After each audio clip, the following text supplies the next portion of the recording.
Shit, damn it! It's a semi-automatic gun though. Wait. Oh, but there's no glory kills though. Hold on.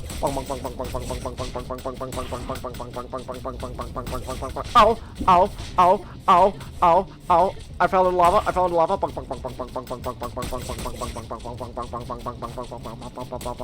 There we go. Bro. Can your Mita run Doom?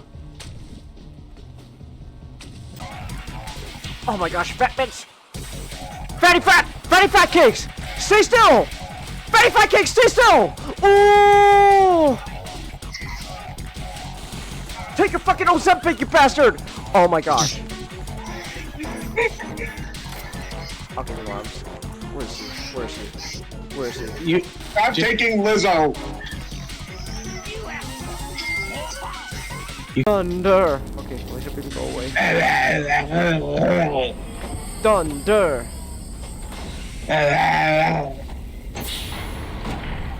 You know, if you want, I could do the scream. I could do the scream voice. Oh, I was supposed to get off. I was caught in the middle of a railroad track. Thunder!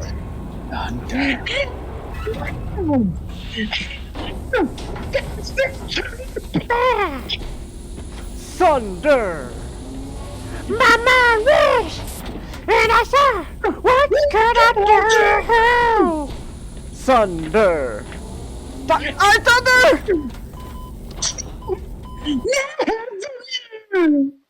Oh my gosh. This is what happens. I'm singing Thunderstruck and look what happened. I died for singing Thunderstruck. Fighting Robotnik for you youngsters, understand? Good. Well, have fun. Sonic, I have an important meeting soon. Play nice and be home before dark. Bitch. The fuck you say to me? Nothing. That's right.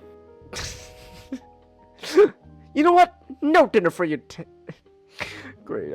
I'm Nick. The way we're just saying coming about all this, I firmly believe this would be a real thing that would happen now. Tails sees food on table. Dinner twice a week? Oh my gosh! What week? He gets capped.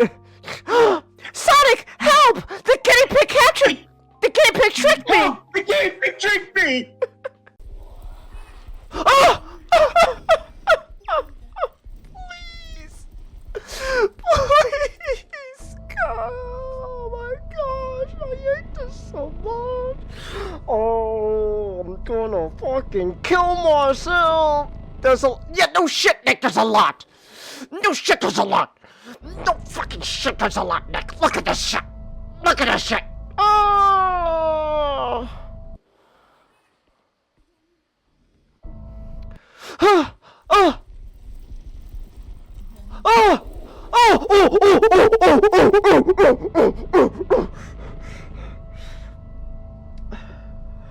Here, I'm the boss to surpass Big Boss himself. The boss to surpass Big Boss?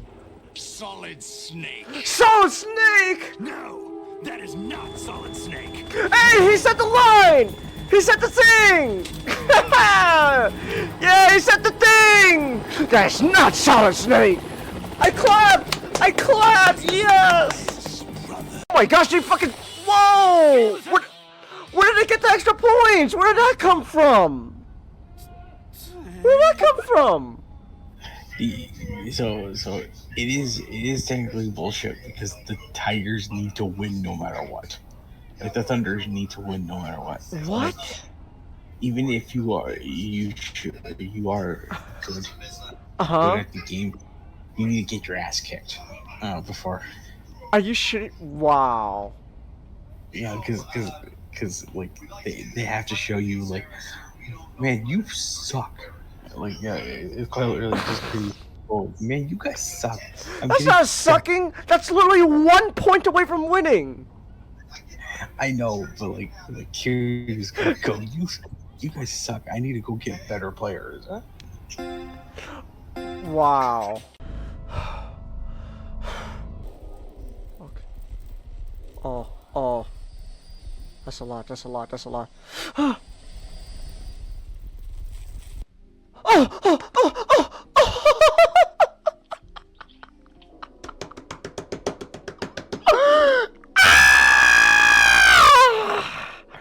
Okay. Okay. Sleepy Mita. Sonic is way too obsessed with action, Okay. which, you know, obviously Sonic loves, you know, action Yeah. movies like that. But, he wouldn't fucking act like this. Okay. You see, if he were to see, like, warship, nothing's going on, he'd be more like, what the heck's going on? So, so bored. Okay. He'd be more like trying to figure out what the heck's going on. Nick, I'm not gonna lie. This is... Nick, just bear with me. This is starting to come off as... when movie Sonic gets bored because nothing's happening. Oh, that's so cute! When Sonic does the same thing in the comics. Hello, human resources. Oh! Oh, yes! Let's go! It's down! I beat the Harrier! Yeah! Now you can't do 9/11, George Bush!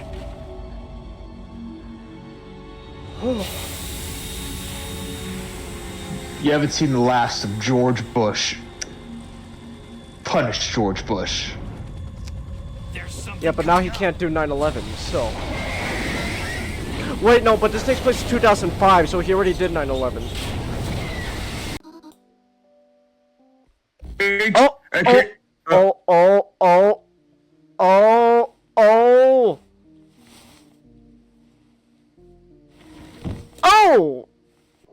Okay! No, I don't want to go yet!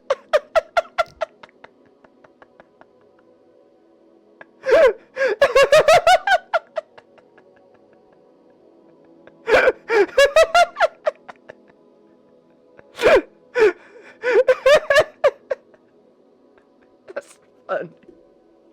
Oh my gosh.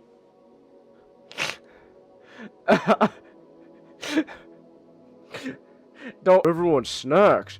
I wish Froggy were here to eat this ice cream with me. Aw, Big.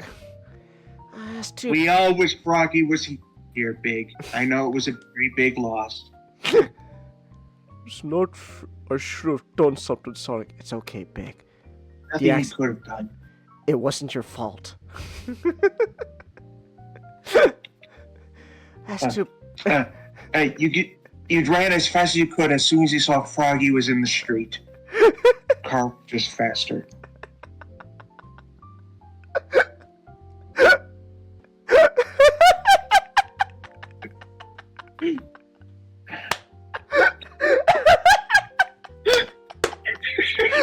Justin, can you clip that? Can you clip that part?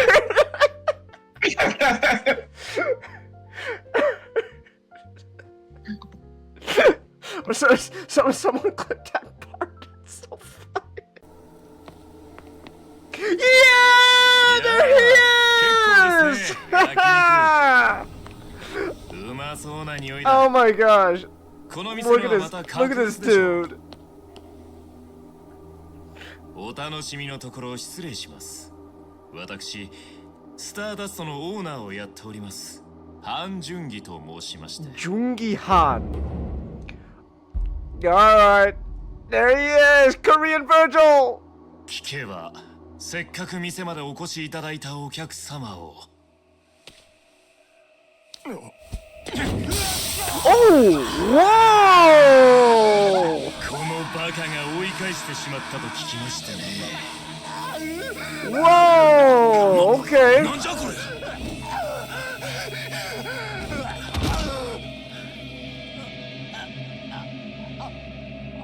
We naked. Let's go. He can do cartwheels, Chingus. Wait. What? How do they handle censorship while we're doing cartwheels? Oh, just do it. Okay. Oh. I. This is amazing. they handle censorship by literally not modeling an asshole. He has no asshole. This is I'm surprised great. that's your takeaway. He has absolutely no asshole. That's your takeaway. That's shocking. Raiden, you can't take a shit. You have no. Alright, here we go. We should be unmuted. There we go. I know. Can you hear us? Chelsea, Ray, I saw you two in the chat just now. Well, Chelsea, I just saw you in the chat. You hear us? Can you hear the game and stuff? Can you hear everything? Yeah? Okay. Audio's good? Alright. Alright then. Now, just a quick reminder that you can support me through Stream Elements. It is completely optional, but your support allows me to keep making content such as buying new games and more. I love pussy! Alright, you hear the game, Chelsea? Okay. Anyways, I was just explaining to our good friend Njado here, just like a couple minutes ago, before, well, actually, we just kind of stopped, just straight up before we unmuted, that we should just kill Oscar voters. So... Yeah, he told me about some we should just things kill about the Oscar. We should just kill Oscar voters. Straight up at this point. So for tomorrow's podcast topic, me, Nick, and Not. Reason why streams have been so short this week is because we have been watching all the movies that have been nominated for Best Picture for this year's Oscar Academy Awards. Albeit there are some exceptions. One, we're not watching Emilia Perez. No, we're not watching Emilia Perez whatsoever. Two, I just don't give a shit about Wicked. I don't care if Wicked's good or bad. I just don't care about Wicked enough to watch it. That said, because of that, me, Nick, Not, we have officially watched more movies than the Academy Award voters have. we have actually straight up watched more movies than the people voting for the Oscars have watched. Like they said, they straight up admitted recently that oh, we didn't want to watch The Brutalist because it's too long. One person straight up said they didn't want to watch Dune Part 2 because they don't like a movie about people killing each other. Except when it comes to Drug Lord. Exactly. Because they went through a transition. Well, yeah. Like, you don't like musicals? No, Chelsea, I love musicals. In fact, I am a huge musical fan. I just don't like Wicked. Okay, not necessarily I don't like Wicked, I just don't care about Wicked. I just do not care enough about Wicked. What is it? Oh. Okay, I do need to talk to you about that. So, okay. You may not like it, you may not be interested in it, but you have to give it some respect to it. Okay. Because it wasn't just nowadays. People kind of view it as like female empowerment, feminist stuff. That's what all people talk about nowadays. Yeah. But this is just a movie version of a musical that has been around for a long time. Right. And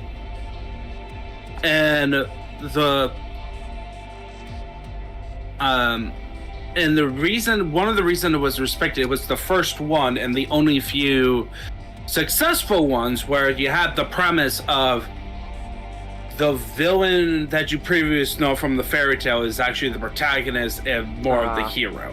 Yeah, so it was breaking new grounds when it came out.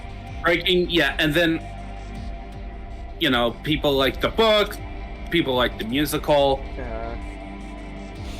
aspects, and that's how we got this.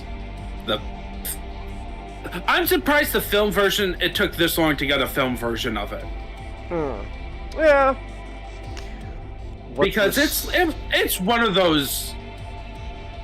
It's been around for a while. Like Ariana Grande should have CGI on her chest because you can see her collarbone. What are you talking about, Chelsea? Yeah, like Wicked the musical. Yeah, 2003.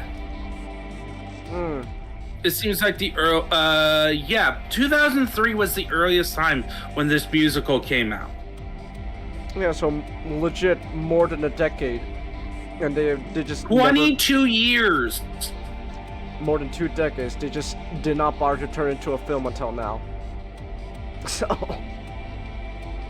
yeah, that's the weird part. Oh, here's the thing about Wicked. There is something I do admit there's something admirable about it being like kind of the first of its kind, where like it broke new grounds when it came out. But at the same time, but at the same time, it spawned this whole new type of stuff that I just don't care about nowadays. The whole not saying that stories about the villains, the protagonists of the story and all that is a bad idea. I just is usually done to the point now where that those type of stories are meant to be like, oh, this is why the villain was justified in what they did and all that, Oh no, it wasn't the Wicked Witch's fault. It was everyone else's fault. Those bastards. Ooh. I just don't care about those stories anymore. Well, yeah,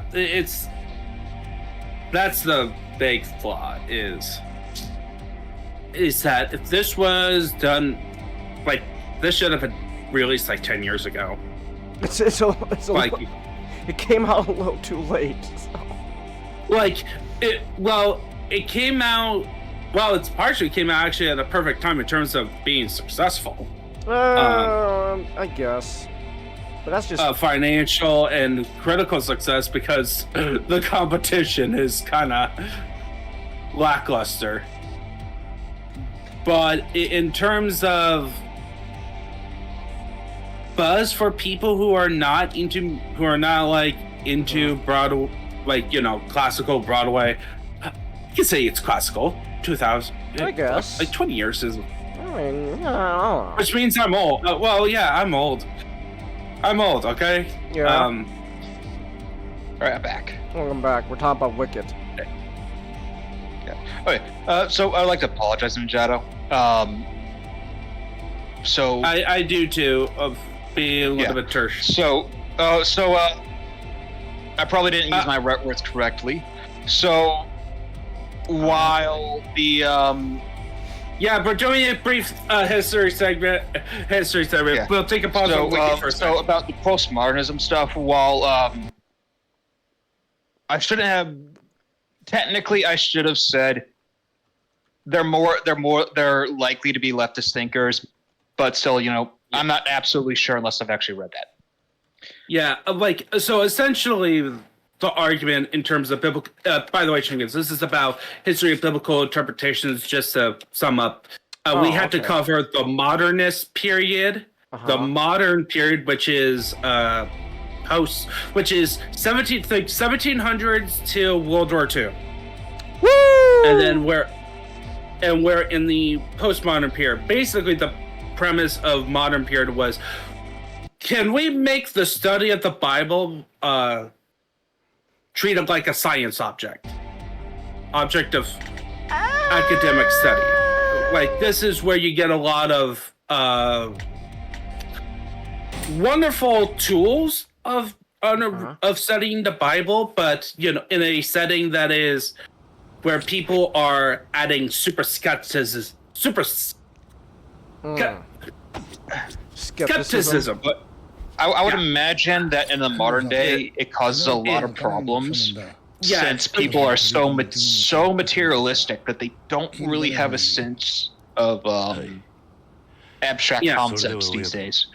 Well, so the Bible is going to be like, what the fuck am I looking at? Oh, it was just as bad back then, like, even with that, because what happened was that the Bible, that during the medieval period, that's where you get the first universities, and what happened because of partly the Reformation. May I say a little quick thing?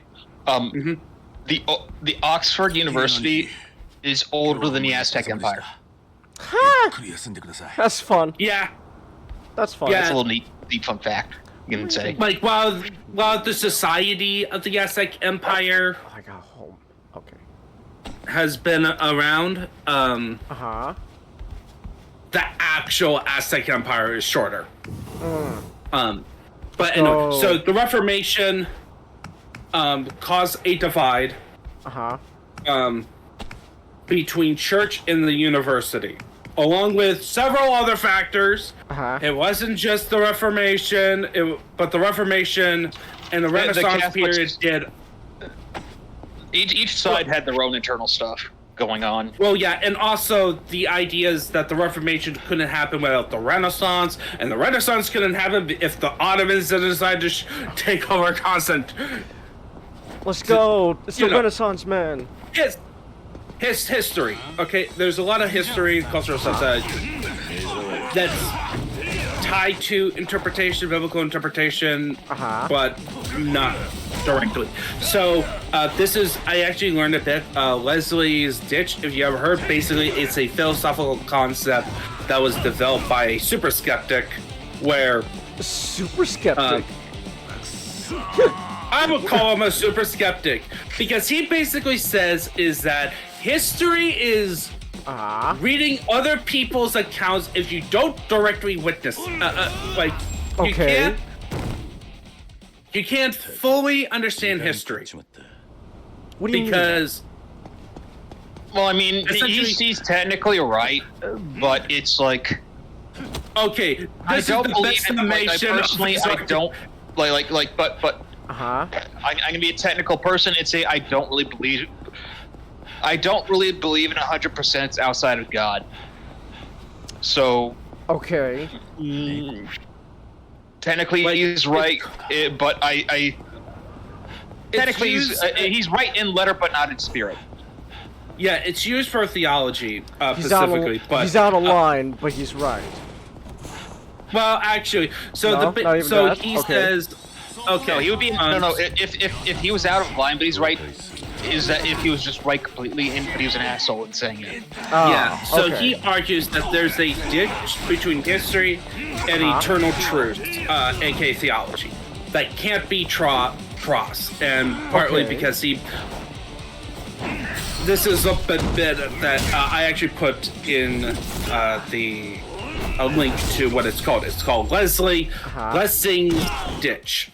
And it's a term that describes a ditch between history and eternal truths that can't be crossed. As a result, revelation in history is not possible, which would include miracles and like God's prophecy. So all the religion, theology, and history cannot cross into each other.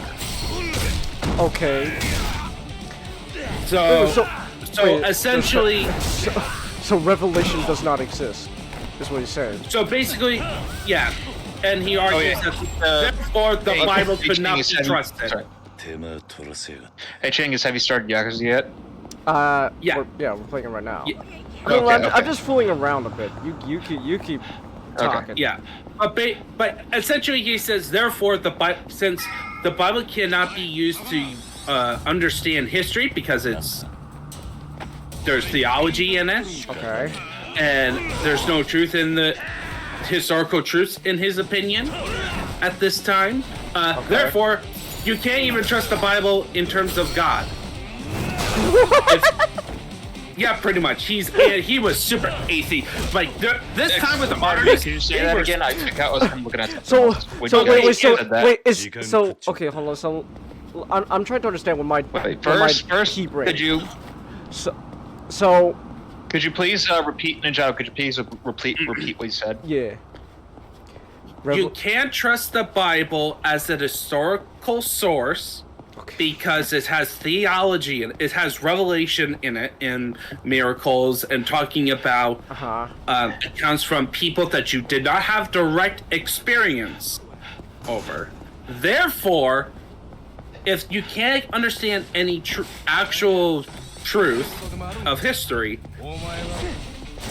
why would you listen to it in terms of the truth of God? It's a very That's so heavy materialistic.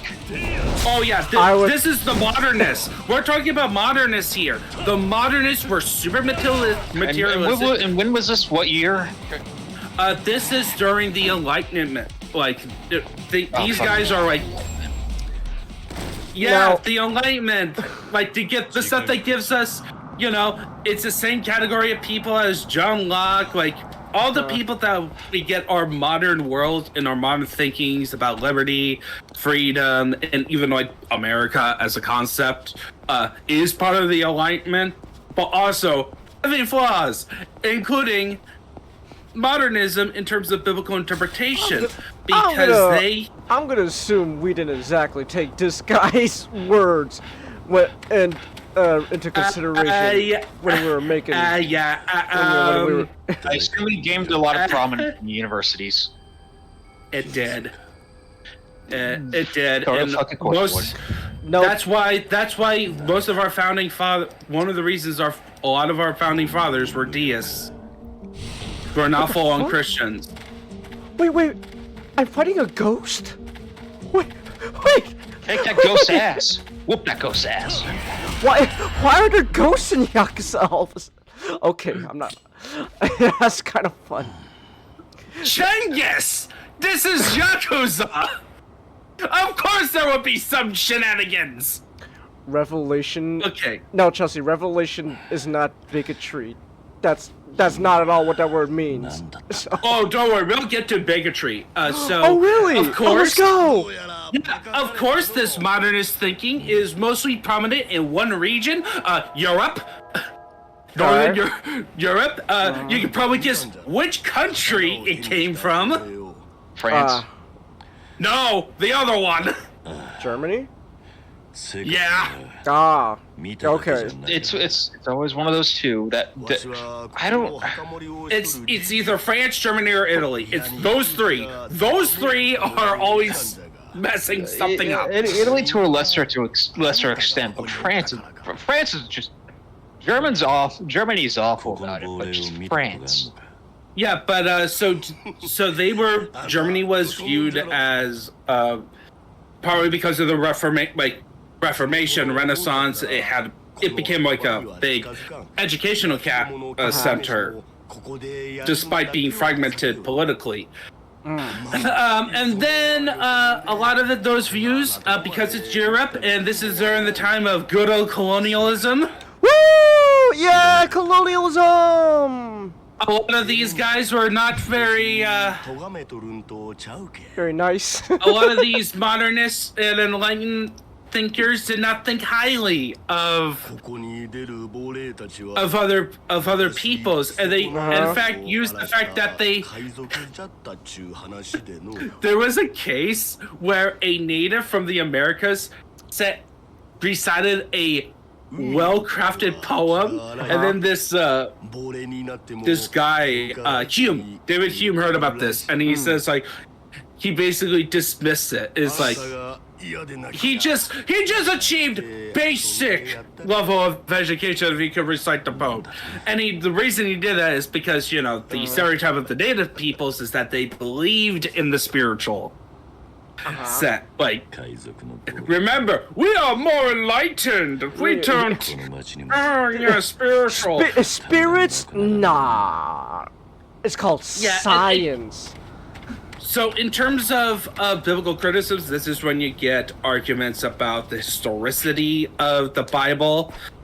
So a lot, like the most classic one is called the JPED. Yes, I think so. Basically, the idea is that the Pentateuch, the first 5 books of the Bible, were not written by one author, even for each book. Each book was not written, had its own author. In fact, the entire Torah was constructed by multiple committees. Okay. That they edit together to form the 5 books. Isn't that kind of what happened with the Bible? Okay, this is okay. Just No. As in, Oh, okay. As in, Okay. Genesis, the committees made the 5 books individually by somebody stitched together the 5 different like philosophies committees, making 5 Frankenstein's books. It's not like one person did Genesis, one person did Exodus, one person did Leviticus.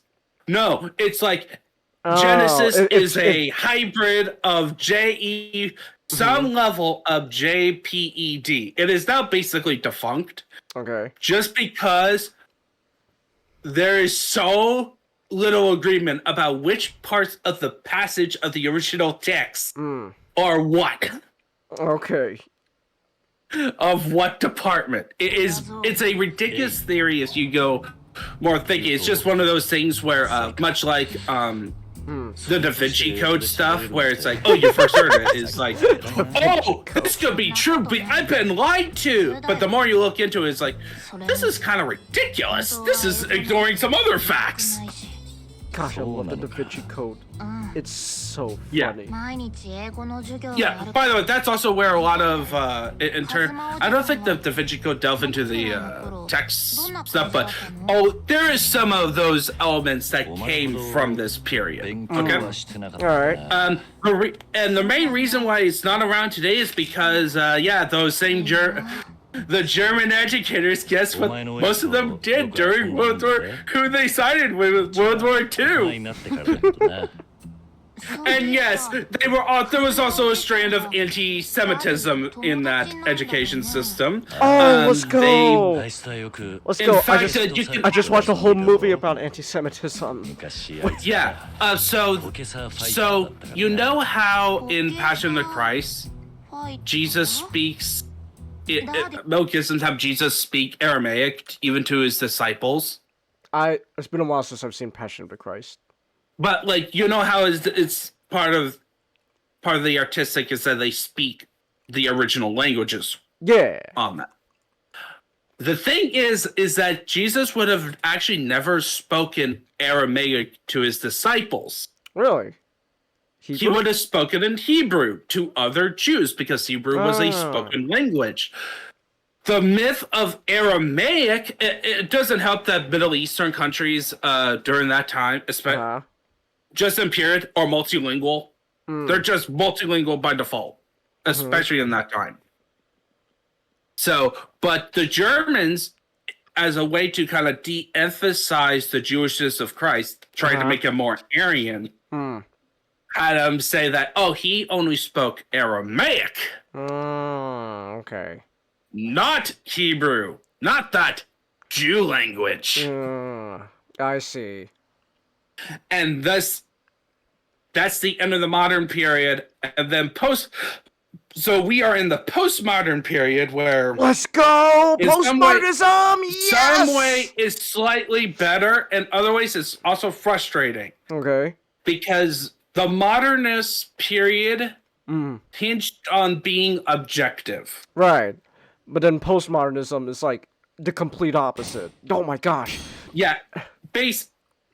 What essentially is like, yeah, we looked at what this claiming to be objective. Let's just acknowledge our biases when we study it. And in order to combat your personal subjectivity is to purposely look for other sources. That's why in the academia world, in part of my exegetical paper, for example, you look at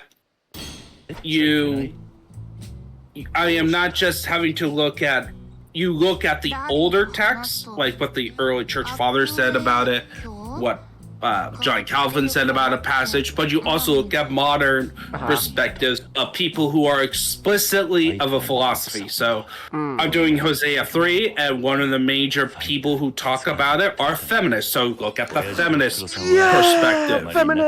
Feminist perspective on the Bible? Yes, basically any Hold on, wait. Any Changus, any ideology, there is a technical category that it's spawned from. It is around. I'm not gonna lie. And I'm actually super curious now in a feminist perspective on the Bible. I'm not. Yeah, I'm not so gonna lie. basically, what it means by feminist, there's different ways to look at it. Okay. There's some feminists that is just looking at, okay, what are the women in the Bible like? What are we taking message from? Others is like, what are some of the things that have been missed because of the male looking at the Bible that the Bible is actually telling us? So one of the biggest examples is actually the idea that there's a possibility that David and Bathsheba is not a simple adultery story. All right. That David abused his power as king to... I see. Okay. David. Yeah. Hey, not. Not. We're talking about the Bro Bowl. I didn't know there was a feminist take on the Bro Bowl. It's not a take on the... It's a perspective. I think Ninjato, the better word would be female perspective rather than just feminist. No, that's in feminist, the academic sense. Maybe, but I don't. I'm not gonna. Look, I talked about this I even brought this up. I brought it up to my professor about this. The question was, how do you prevent the ideology from taking over, right? Because there's certain limits that you can do that perspective before it goes, the ideology takes over, and then it's like, he is like, that's why he says is like, you look at multiple perspectives and, be on that, and he says he prefers postmodernism because you don't run into the problem of you claim to be objective, saying that you're an objective studier of the Bible, even though it's your own personal worldview, right? Yeah. And then I told him the most obvious thing is like, well, if you say you're like a feminist interpreter of the Bible, people can just choose. And he says, that's the world we live in. We acknowledge that you could choose to ignore it.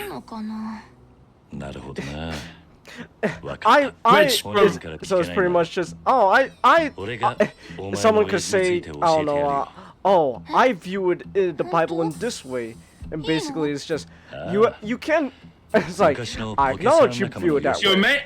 I also acknowledge it's a stupid way to view it that way. It's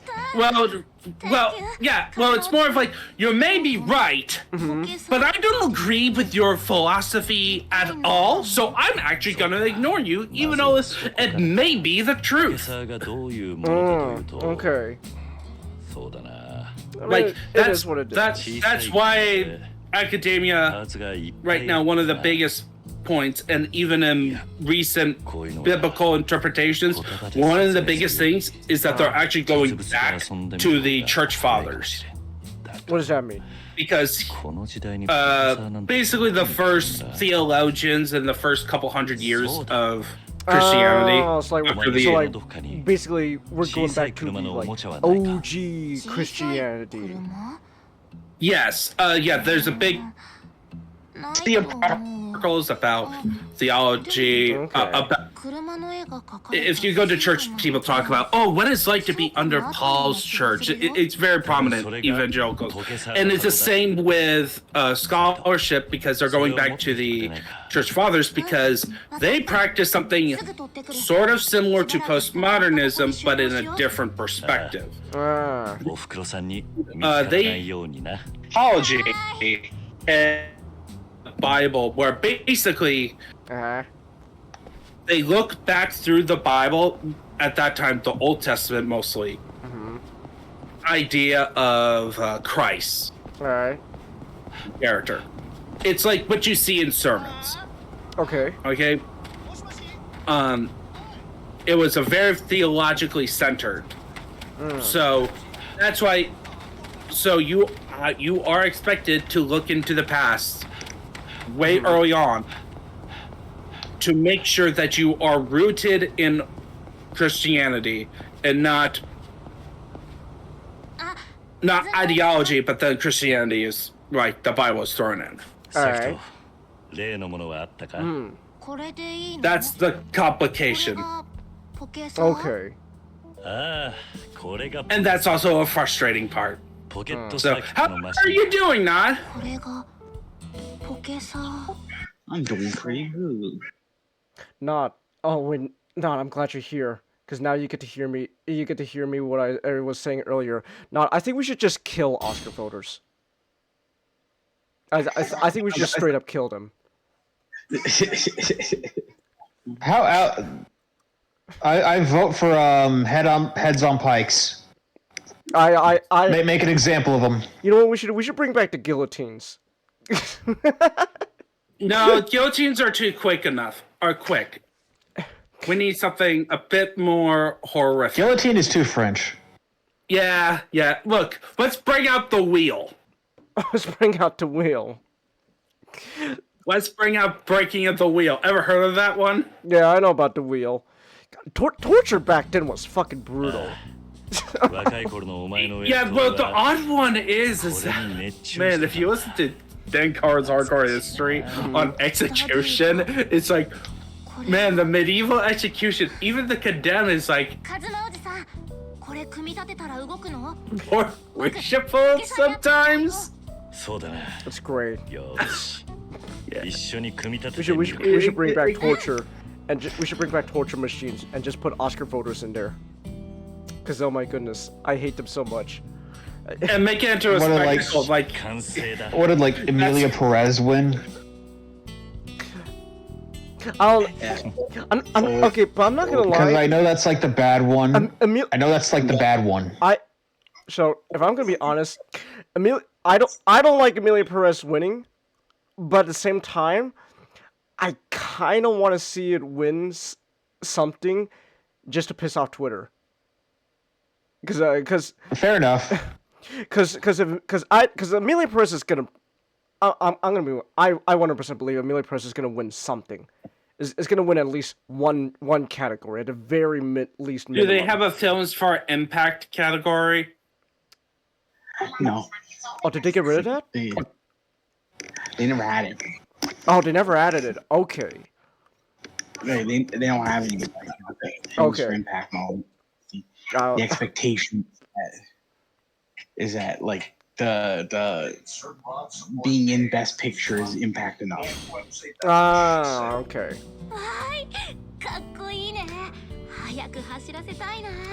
But I kind of want to see Emilia Perez wins one thing, just because I know, just because Twitter, you know, they're never gonna shut up about Emilia Perez. I actually, you know what? I feel like just win or lose, they're just gonna keep talking about Emilia Perez. Like, oh, thank God Emilia Perez didn't win anything, and it's gonna keep going on for like a couple of months. Like, yes, I get it. I also don't like Emilia Perez.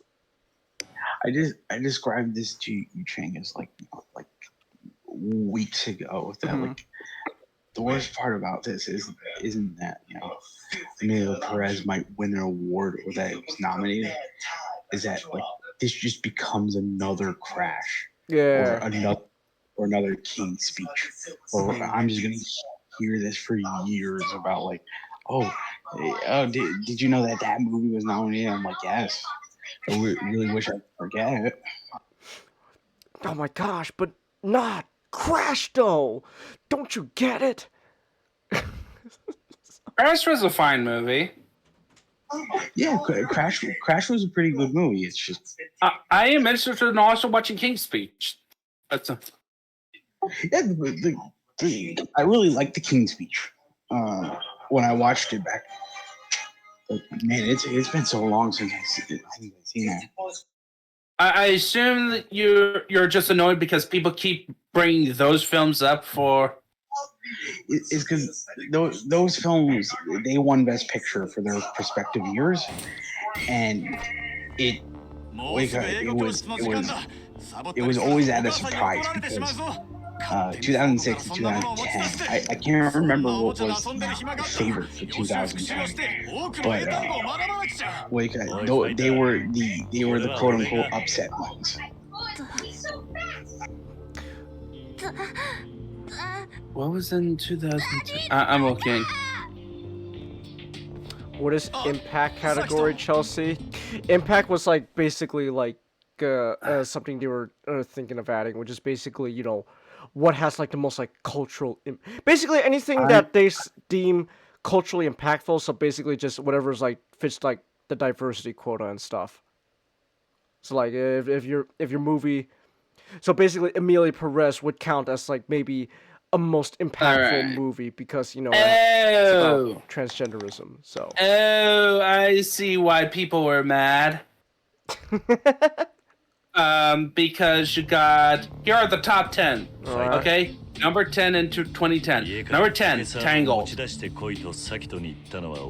Number 9, How to Train Your Dragon. So just the most popular movie from that year. The most popular movie was Toy Story 3, followed by Alice in Wonderland. Toy Story 3. Iron Man 2. Iron Man 2 was number 3 on that year. Twilight Eclipse. Deathly Hallows Part 1 of Harry Potter. Number 6 was Inception. Another good film. And number 7 was Despicable Me. And then Shrek Forever was number 8. So those are like the top 10. And there are some films that, yeah, I can see why people would get mad. Let's go. What were the Oscars? So the nominated films. The best picture for 2010. The best picture for the films of 2010 were Black Swan, The Fighter, Inception, The Kids Are Alright, 127 Hours. The Hurt Locker. Oh, The Hurt Locker. Oh, Blindside. No, is this? Okay, here we go. I got this pulled up on my phone. Best picture. picture. They got the wrong. Okay, they did 80. Hurt Locker. That was 2000. Avatar. Okay. Blindside. District 9. District 9 is also really good. No, that was 2009. Okay, Wait. It was streamed. It was like live viewing at 2010. Okay, that's why. Okay. You're looking at best the Academy Awards for 2011. Yeah. Toy Story 3. Toy Story 3 is in there. Oh, True Grit. The True Grit reboot. I actually always wanted to watch the True Grit reboot. The True Grit remake is really good. Yeah, I heard. And 127 hours. So I like True Grit. Well, no, I mean, I've heard. So I assume people. Okay, I assume Toy Story 3 was like the favorite. I think. It's just kind of funny to see Toy Story 3 there. It still remains to be one of the last animated movies to be on the best picture ballot. It's either Toy Story 3 or Inception, I'm guessing. Oh, The Social Network was... The Social Network. The Social Network with Jesse Eisenberg. Yeah, as Marky Zucky. Wizard Man. So. Why is it called Black Swan if girl is an African? No, Chelsea. It's a raw. It's about. Chelsea. It's about. I think it's last time I checked. Last time I checked, I don't think Natalie Portman and Mila Kunis were African American. So, last time I checked. So, just saying. Yeah, I think it's about like lesbian dancers or something. No, isn't like? I know there's a lesbian scene. Black Swan is just basically like an American remake of was it Perfect Blue?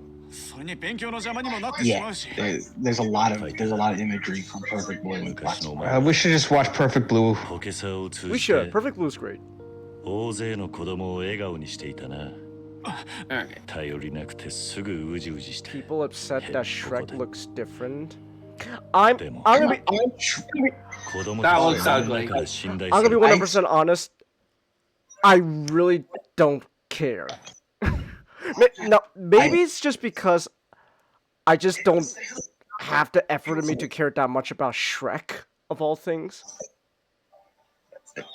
I explained it to a group chat I'm on for work. As the reason it kind of just looks peculiar is because it's Shrek in the style of like finally in the style of the later DreamWorks films. Because like Shrek in general, like the first all 4 films, they were animated in a way that is meant to mimic like photorealism. Because the joke is it's like, oh, this quote unquote Disney-esque fairy tale, and it's filled with kind of gritty looking humans. Yeah. So it was. Well, I don't know. I'm gonna be honest. I'm actually looking at. I'm looking at the 2006, the year that Crash won, and this is what the competition was: Brokeback Mountain.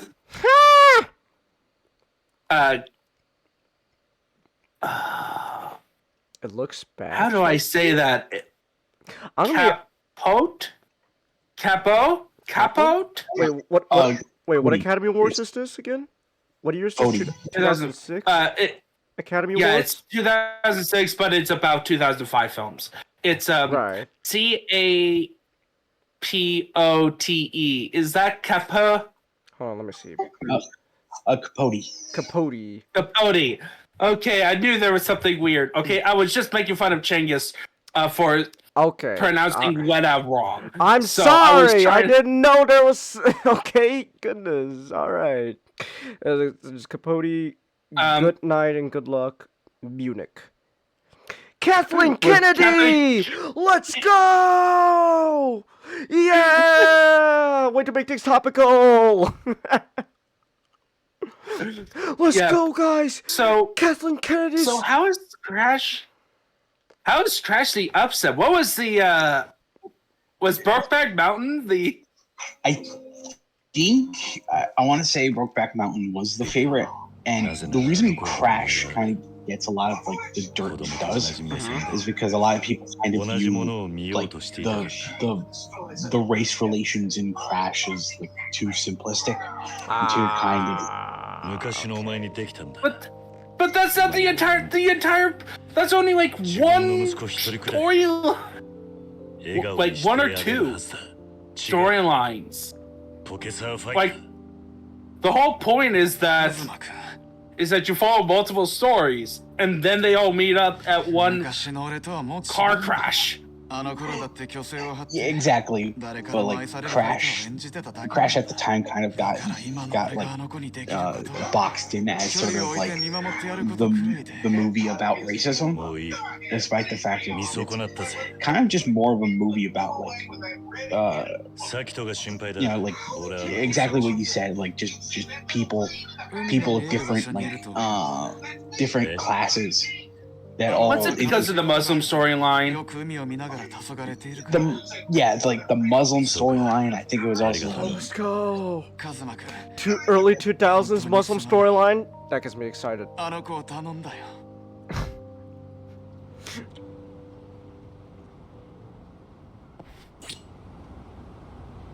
gonna lie, that kind of gets me excited. Early 2000s movie with a Muslim storyline. Oh, that sounds ripe for the making for her. Anyways, Give me the food. Give me the food. All right, so I got a few audiobooks lined up for the next one since I finished the current one I'm reading. All right. I've read. Mm-hmm. To listen to. So we're gonna get a vote. Which one do you guys want me to read? I got the commentaries by Julius Caesar. Okay. Which is his Gallic War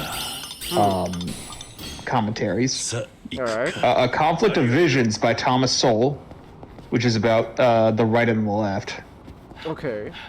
We got Plagues and Peoples by William McNeill, which is about plagues and peoples.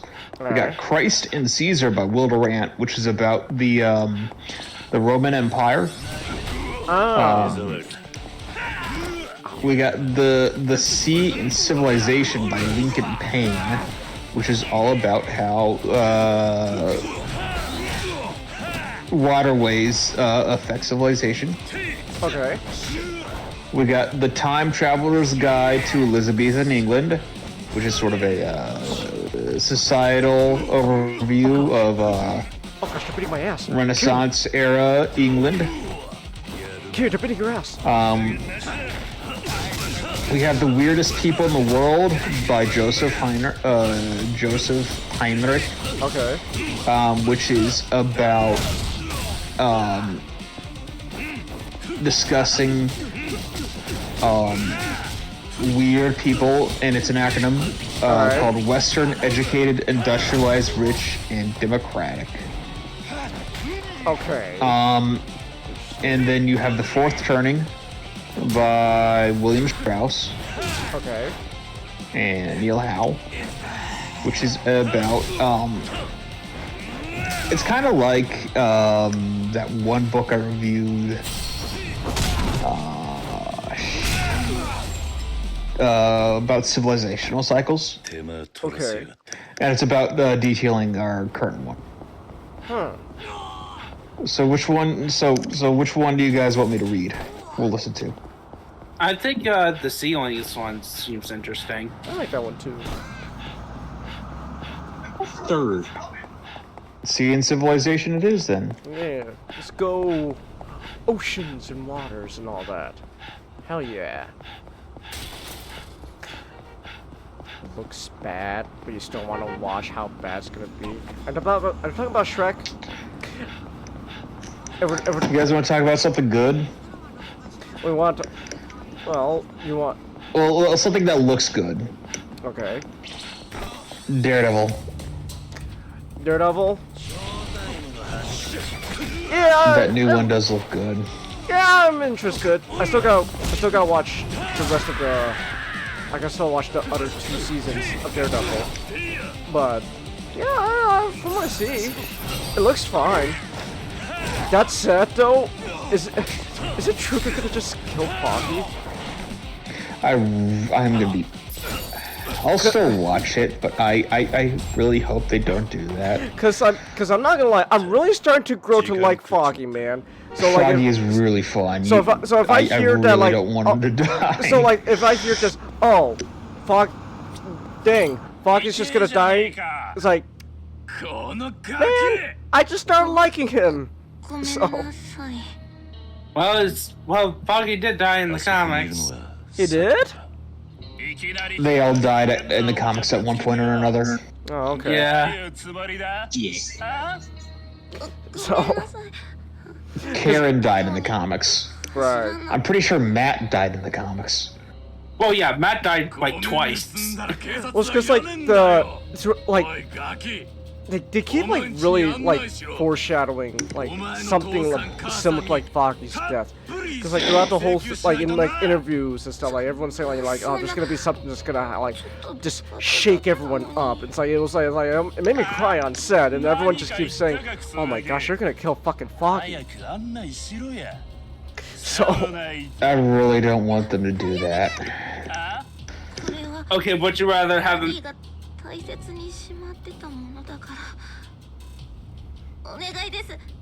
I don't know. Not kill off Karen or Foggy. So kill Matt. Kill man. All Damn. right, we'll have the guy who played Iron Fist come in and play Daredevil now. He'll play Daredevil. Yeah, they're gonna adapt that time where Iron Fist became Daredevil. That one time. Oh my gosh! Fighter! Yeah! Look at him! With the fucking uniform and everything! This man's like only like a decade older than Kiryu, and he looks like he's about to fucking croak. He still fits that costume to me. I know, it's great. I love it. So, is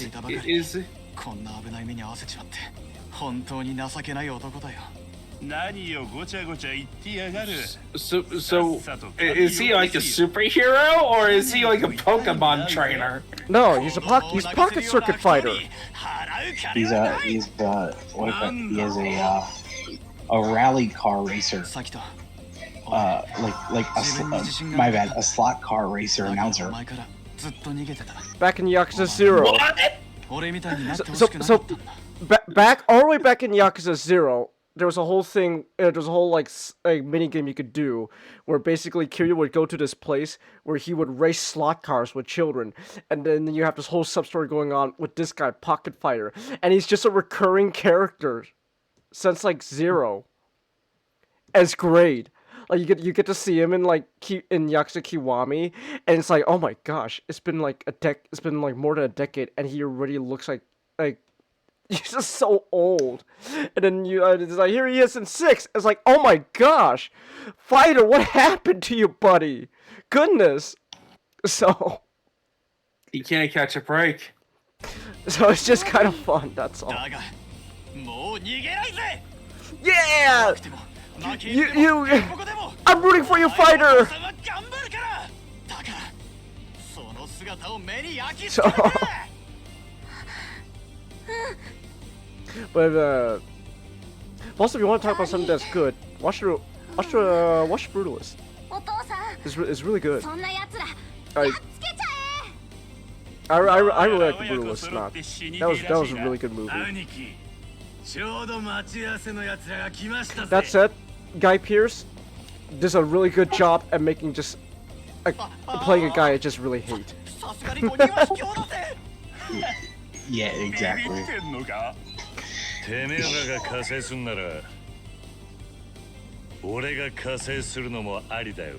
Oh my gosh, we're gonna fight alongside Fighter! Yes!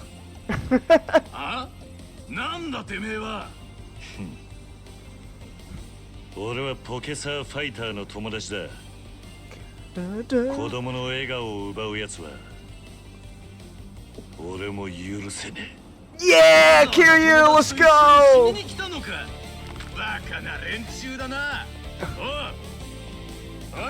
Yeah. Oh yeah. Also, I haven't had time to watch it today. But House of David just released. Where is it on? Amazon. Amazon? Oh shit! Speaking of shows on Amazon, I need to. New episode of Reacher season 3 is out now. I gotta catch up. I gotta catch up, man. If there's one show I can really highly recommend on Amazon, watch Reacher. Reacher is really good.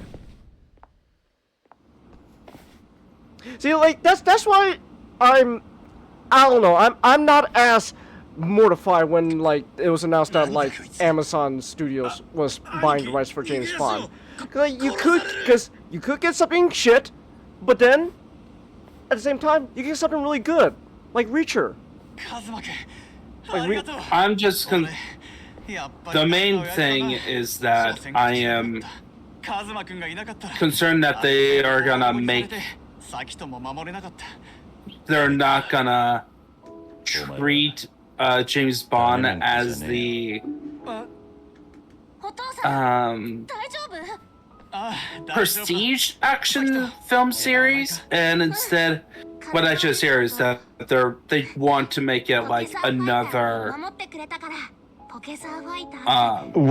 content farm. Woke stuff. No, it's not the woke stuff. It's another content farm that they're just focusing on producing shows and like producing content. They don't care about it, because like James Bond is like was like Star Wars, where when you get a James Bond film coming out, it's an event. But it seems like Amazon really was trying to push for releasing James Bond stuff out the door as much as possible. Okay. So that's why I'm not like excited about Amazon. It can be good, but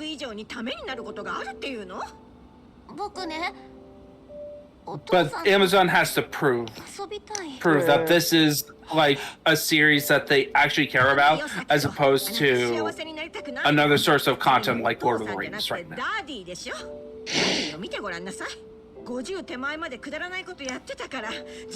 Because right now, like, you have Lord of the Rings and Wheel of Time, they were just treated as content farms.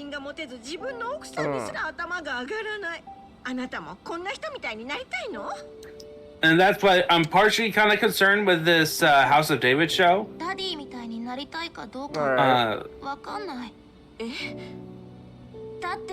There's a lot of traps that it can fall into that I hope it doesn't fall into.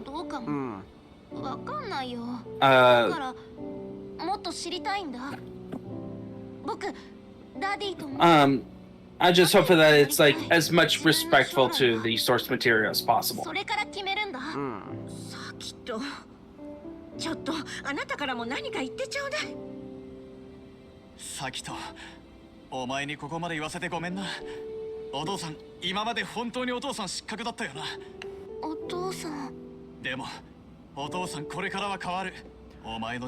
Also, man, you're this old guy and you have a kid? Hey, Nick. And hey, Nick. Hey, where are all the white women at? Unfortunately, we scared him off with talking about history, nerdy theology, and we're playing an Asian game. So no white women allowed in Asian games. Yes, fighter, stand up for yourself! Yes!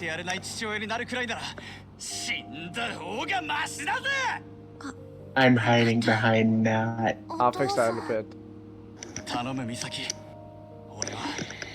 What are you doing over there? Come out of there.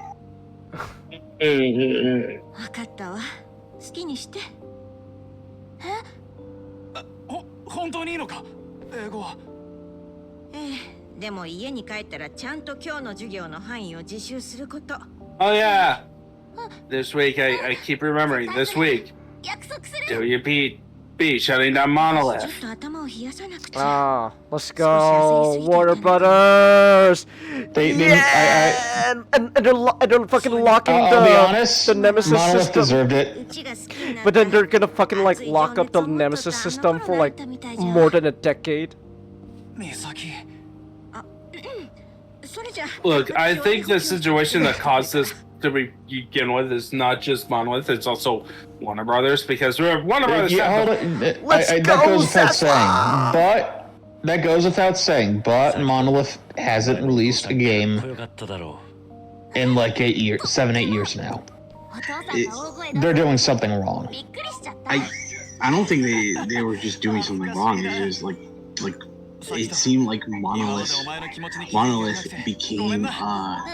became Raven's like a Raven software, where their purpose as a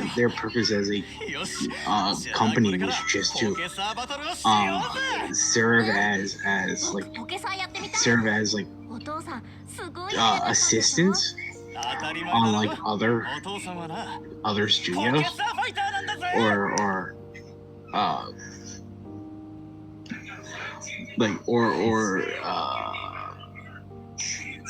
Wait, just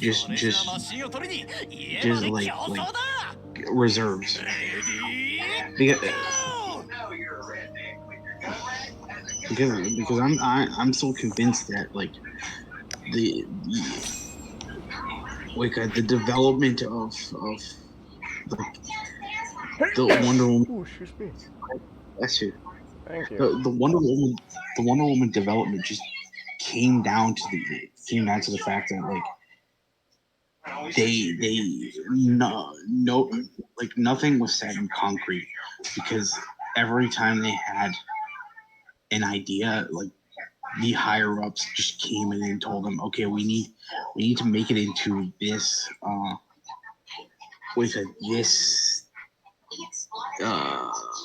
we need to make it into this excuse me, this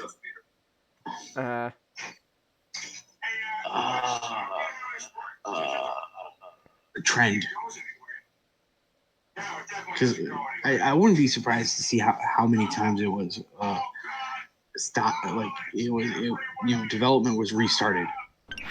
I heard it was restarted twice, and they were potentially restarting it a third time. Yeah. I also hear that the stocks for Warner Brothers actually went up after they shut down Monolith. I still don't like Warner Brothers. Yeah, that goes without saying. Stocks being raised is not a good indicator that they're doing something right, because stock markets is like temporary.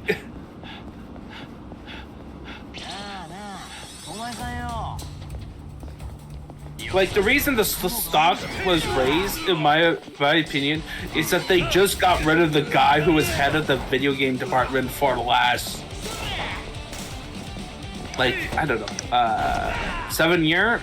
Like 10 years or something like that? Oh. This guy. Come here. Oh, damn it. Like, the guy who has been squandering Warner Brothers with... been like the head guy of that department. Heat actions. That apparently everybody hated. There we go. Heat action. Hiya! Stab you in the gut. Hold on. Yeah, like. There we go. Stab him in the gut. And then also, no new Wonder Woman game. Hey! Wonder Woman game back to zero. I'll be real honest. I don't think it was gonna be good. It is a rough time to be a Wonder Woman fan right now. My gosh. It's worse. Every time is a rough time to be a Wonder Woman fan. Yeah, it's worse than being a Spider-Man fan. At least Spider-Man fans get a bone. Wonder Woman gets the kick. Everybody's not getting anything. It's wild. We had like a couple years where it's like, hey, we may finally get Wonder Woman get her chance to be in the mainstream. 1984. Just a rough time to be a Wonder Woman fan.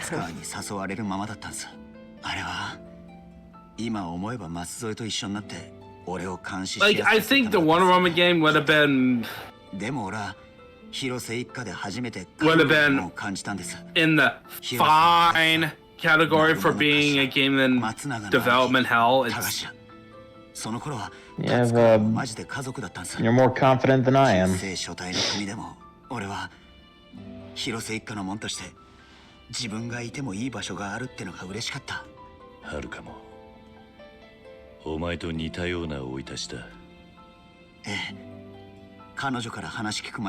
Like, what was the...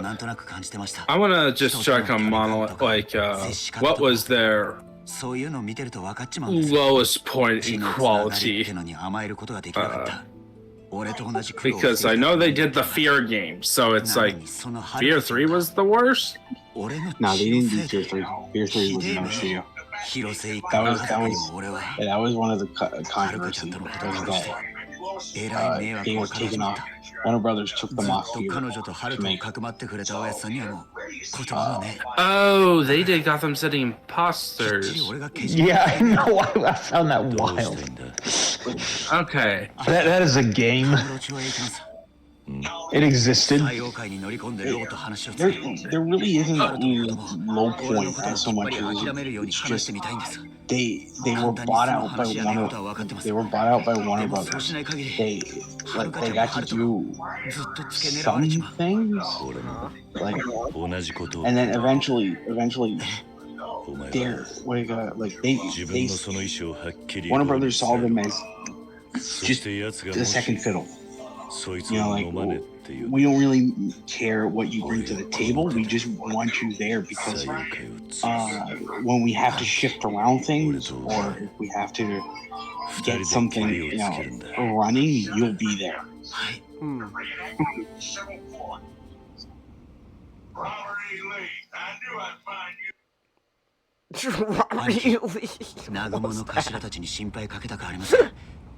Yeah, when I look at it, it's like,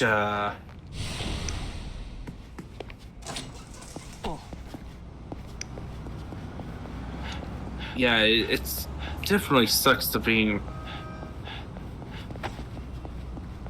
They got put into making a game starring Wonder Woman, and then I got a chance. Yeah, it's just a rough time for Wonder Woman fans.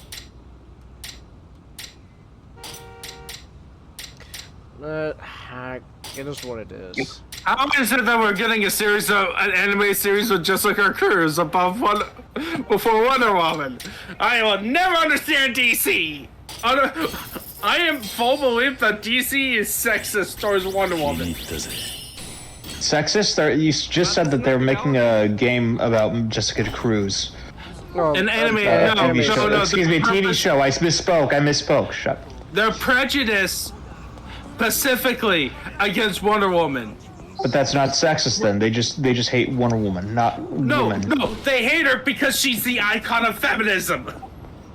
That's in their minds. They hate. Your definition of feminism and their definition of feminism is very different. They hate her because she's weak. Let's be honest. She is a proud Greek woman who needs no man. I thought the Jessica Cruz show was good. Yeah. Right. I still gotta catch up with that Superman though. It's kind of interesting because I didn't expect they were going to make like a series out of like that concept. So I guess we might possibly get another My Adventures with.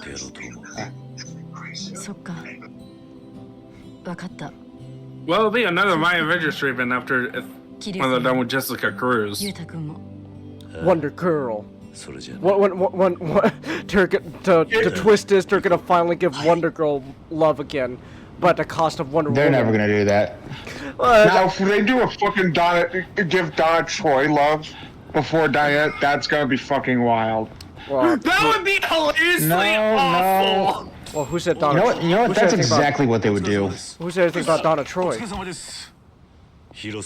Oh yeah, they're gonna do like Cassie Sanmark. No! Who said anything about Donna Troy?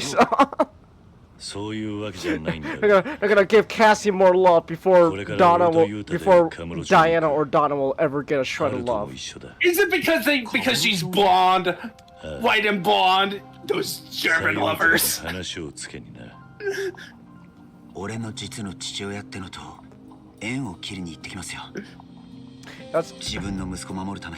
Oh, but speaking of Green Lantern, though, Kyle Chandler. Kyle Chandler. Man, I've seen nothing with Kyle Chandler.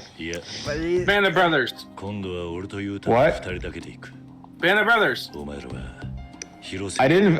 That was years ago when I didn't finish it.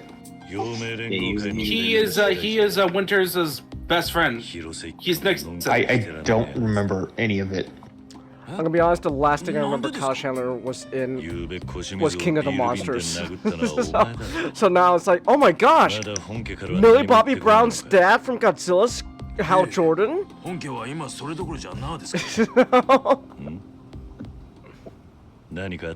hey, at least it's not I wish Millie they Bobby Brown. didn't. I kind of wish they didn't get somebody that was like 60. Like I get wanting Al Jordan a little bit older. I found that, but maybe like 50 would be a bit better. How old is Kyle Chandler? 45. He's almost 60. He's almost 60. He's 59. 夕べの半純義も銃で撃ち殺された。もしかしたら二人を殺したのは同じやつかもしれない。 Oh, I'm willing to give it a shot. It looks interesting. I'm willing to give it a shot. I just was not expecting that casting choice. That's all. Not like in a bad way. Just straight up, just was not expecting. Oh my gosh, Kyle Chandler. Okay. So. I'm trying to find. I'm trying to. Yeah, fuck you, Spider-Man. What? Oh, you're playing Marvel Rivals, of course. Alright. Huh. He was in a Band of Brothers? He was in King Kong. Well, what? Oh, yeah, that's right. I can't escape 2005 King Kong! Damn it! I can't escape that movie! Okay. What was the cat? I'm just trying to find. Spider-Man is so annoying. Is Nixon. Okay, I was. They look so They look similar when they're. What? It's like, you know, our son's an actor. It's like, you know, he was in Band of Brothers. He was that guy in Sex and the City. It's like, is your son Ron Livingston? Yes, Ron Livingston.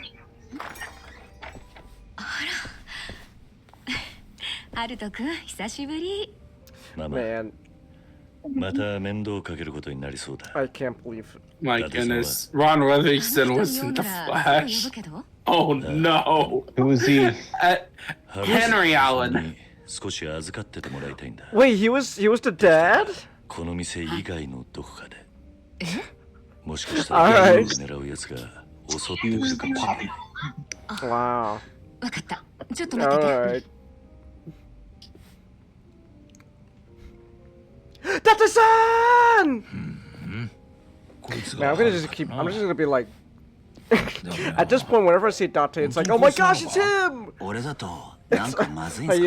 If I just see Date like raise his hand, I'll be like, yes! Data-san!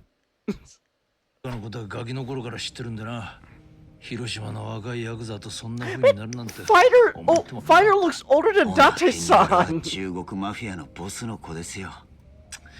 Man,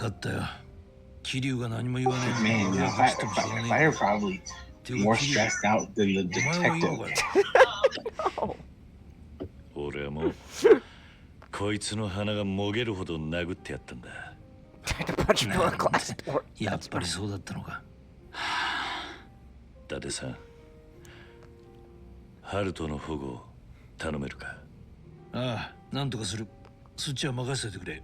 それよりカムロ町で動きがあったぜ。尾道から岩見恒夫が出てきてるぞ。何？何？いつこっちに？昨日、東上会の本部で菅井と会ってるようだ。他にも陽明連合会の極道らしいのもカムロ町に集まってきててな。そのせいかアジア街の採用会もピリピリしてる。嵐の前の静けさって感じだ。岩見恒夫はカムロ町に何しに来た？前にお前から聞いた星水と染谷の杯は流れたって話だったんだ。またそれを仕切り直しに来たのかもしれん。あいにく詳しいことはわからない。ああ、じゃあ俺ちょっと電話してみます。うちのおやっさんならなんか知ってるかも。兄貴、ハルトのこといいっすか？ああ。なあ、桐生。採用会となしつけるっつっても、今ってのはタイミングとしちゃ最悪だぜ。アジア外の警戒レベルはかなり高くなってんだ。もう少し待てねえのか。そうも言ってられねえさ。半純義にマスオや。I think that guy's gonna betray us. No. No, Utah's not gonna betray us. おう、あいつ戻ってこないな。電話まだ終わらねえのか。Shit, I think he betrayed us. Damn it. I told you. Why did they film the scene that way? Utah, get your ass back here. You gotta pay the child support. Well, Utah. Oh, wait. Never mind. こいつは I think Utah got kidnapped. ユータの。どうした？ユータがいない。Man, you're useless. 消えたって。おい。 Well, he's not the dragon of 一人でアジ Dojima. ア外に。わかるね。だってさ、 I'm talking about you. 俺がハルトを頼む。 Kiri's not useless. Utah, not Kiryu. Yeah, Utah's not. I'm saying Utah's not that useless. It's not his fault he's not the dragon of Dojima. Oh, wait, we got a cutscene? Aw, he went to get drunk off his ass. Okay. yeah. Oh, I guess he just needed the courage to talk to his papa. He's gonna do more than talk.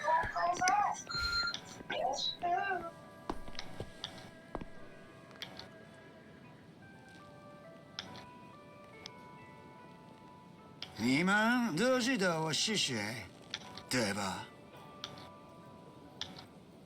我来见我老子。如果他不在，我可以等。把两手张开。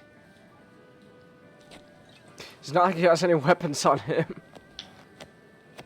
Well, maybe the beer bottles. 别碰我！现在到我，没酒就没法子跟老爹说话。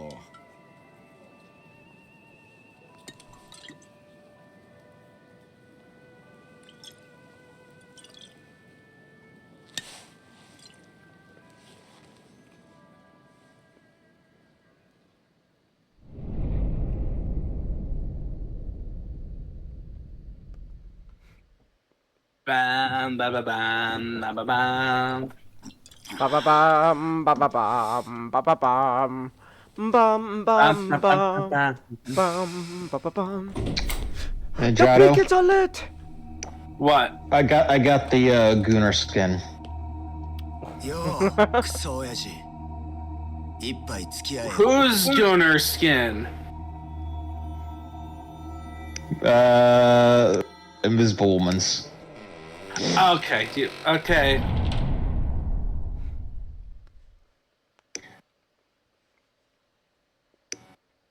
Alright, Kiryu. We gotta go to Little Asia. Utah's in danger. Or at least we Who think knew he's in you were danger. into? Move Who people knew you were out of the into, way! into that stuff?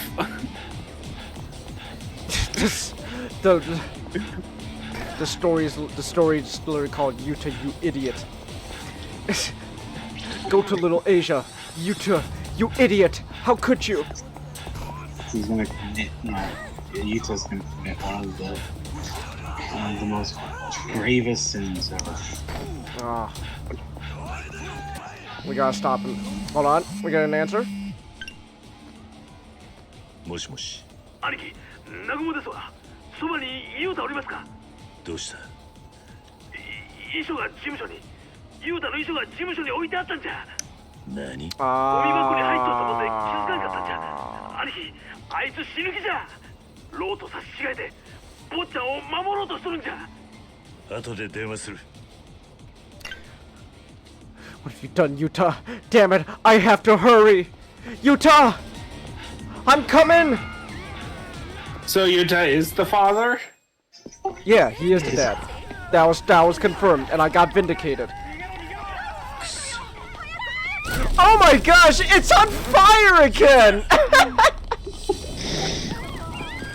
Little Asia can't. Just like the points on fire. Little Asia just can't catch a break.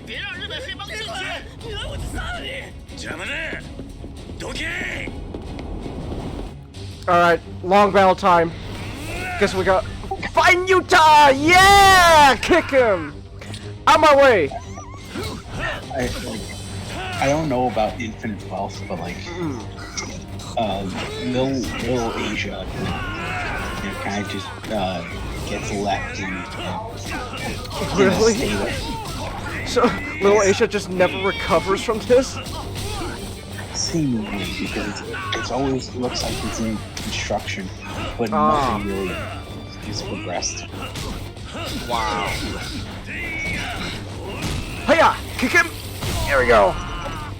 Oh, hey, DJ. Look, it's not Tokyo, and isn't Little Asia is where they put all the Chinese in? Yeah.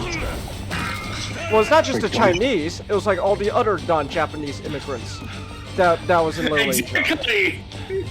So exactly. Like in Yakuza 4, we have to deal with Filipinos.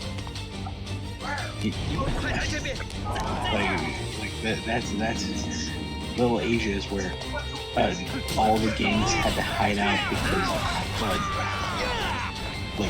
Dojima is an evil man who just decided, you know what? That gang, they're gonna die. They're gonna die. Thanks for this. Daigo's dad's just a piece of shit, man.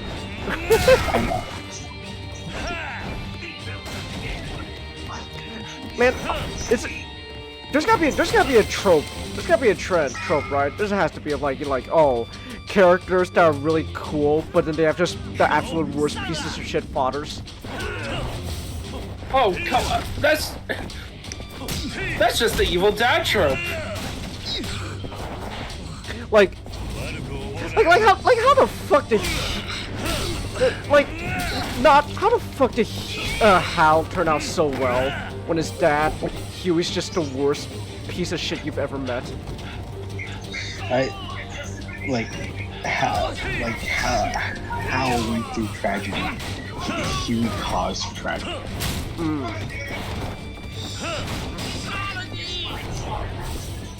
Here we go. Hiya! Come on, you can't throw the guy over the railing. Come on. Oh, we gotta deal with this guy again. Yeah, Ed. Yeah, I saw the Shrek 5 teaser or DJ. We were talking about it a bit earlier. My honest opinion, when it comes to so everyone's talking about the art design and all that. I'm gonna be honest. My honest opinion is, I've said this kind of already. Maybe it's just I just don't care enough about Shrek. But I'm gonna be honest. I don't really find a problem with the art style. I thought they were gonna still keep the same art style from The Last Wish, the storybook aesthetic. But I think they just decided. I guess it wasn't it wasn't expensive or maybe not as popular of a thing for The Last Wish, I guess. Because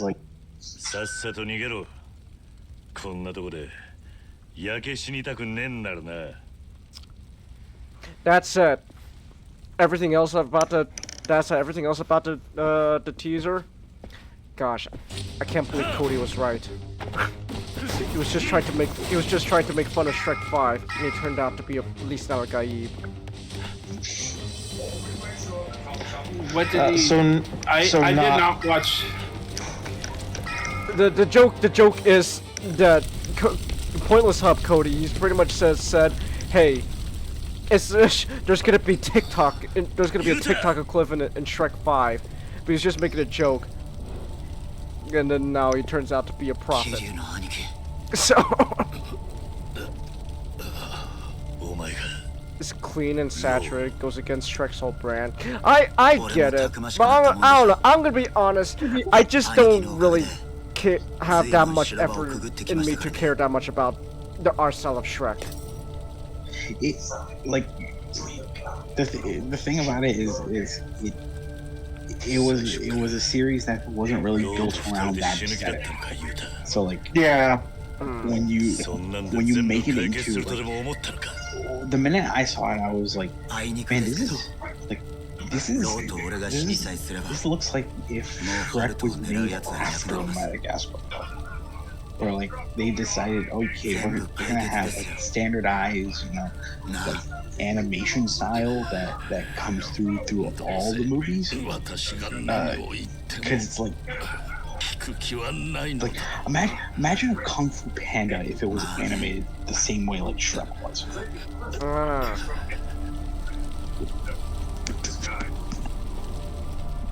I get you. Wait, we gotta fight Yuta? Yo, クソ親父。 Oh wait, hold on, cutscene. 一杯付き合えよ。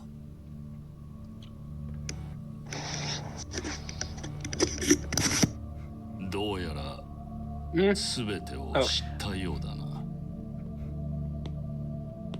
So, my only opinion is I don't like the kid's design. Felicia's design. Well, it is. Weirdly enough, hers isn't the one that doesn't bother me so much. Well, Fiona's also is a bit of a weird. Like, she looks like she's haggard. Like, what happened? I mean, they are older, so. Like, it's the eyes. It's the eyes because Shrek and Fiona's eyes are not only bigger, they're also pushed closer together. Because that's just how a lot of like DreamWorks characters kind of like looked after a while. It's that sort of like stretchy, that like stretchiness and just that almost just like trying to make it, oddly enough, trying to mimic a Disney, which is funny considering their entire history is coming. Also, looking at it, even Donkey's looks a bit off. Oh yeah. It doesn't help that they gave Donkey actual texture to his fur. But it looks weird. And like also it's just like the structure of the faces looks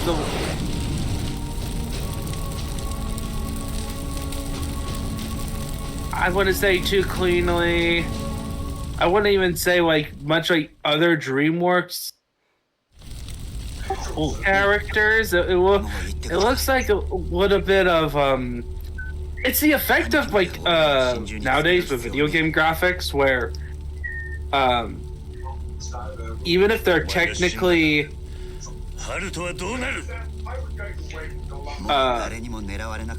it's clear that it's a technical improvement from like the older films. It just doesn't look right. I said it before that it's not, the films in the past didn't look like that because of like the technical limitations. They look like that on purpose. It was to make a Disney fairy tale parody by just having like realistic looking like fairy tale creatures and humans. Also, this is funny. We're talking about Shrek and doing analysis while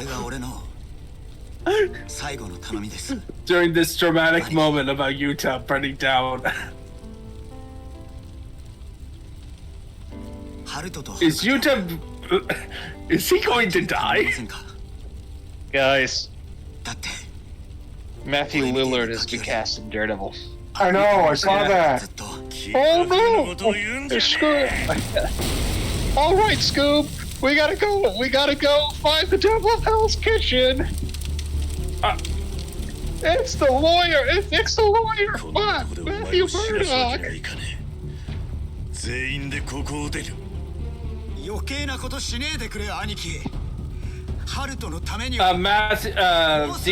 Matthew Lillard is the actor for the live-action Shaggy for the early 2000s Scooby-Doo film. And he played Shaggy Currently, in voice. the main. Yeah, he's currently like the Shaggy we've been listening since I want to say Mr. Incorporated.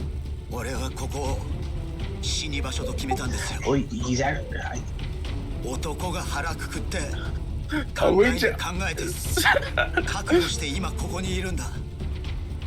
Utah, this is not a manly choice. This is a dumb. You're being a kid here. You're being stupid. 自分勝手に決めてんじゃねえ。一発の口を聞くな。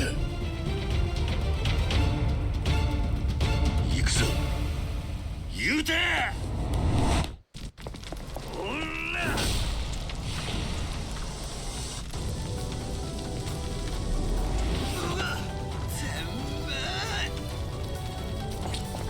終わらせてやるよ。Are you there, Changus? I'm really invested. So yeah, I can tell.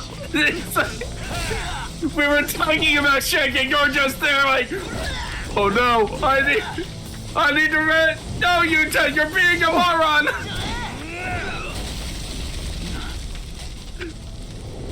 oh my gosh, Kiryu, look at you go, buddy! Yeah!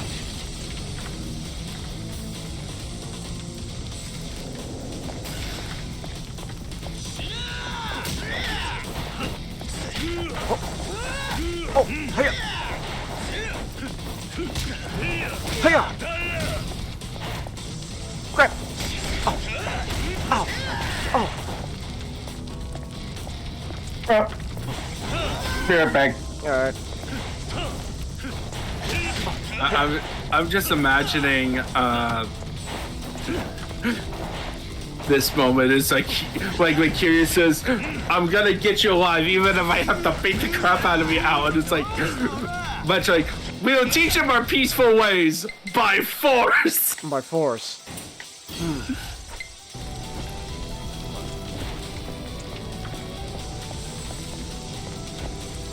Oh, damn it. Wrong button. Guard for. Oh, damn it.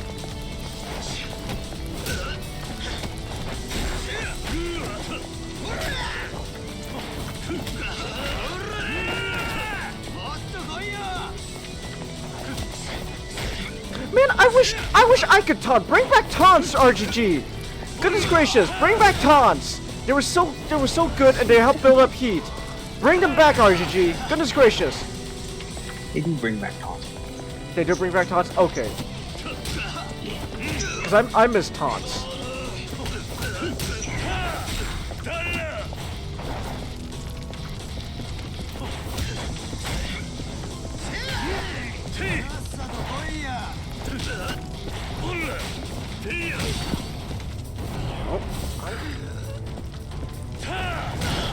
Aha! The one who should grab him.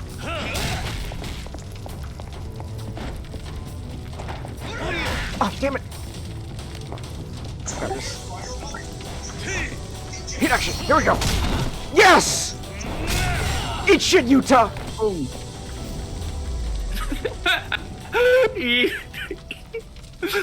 We're getting out of here alive! The boy needs his father! The boy needs his father. Who is Matthew Lillard playing, DJ? I don't know.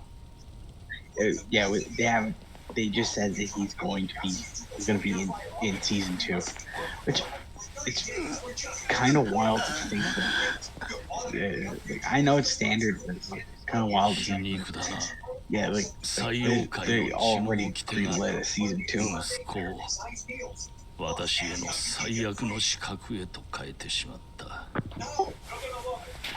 I imagine. He just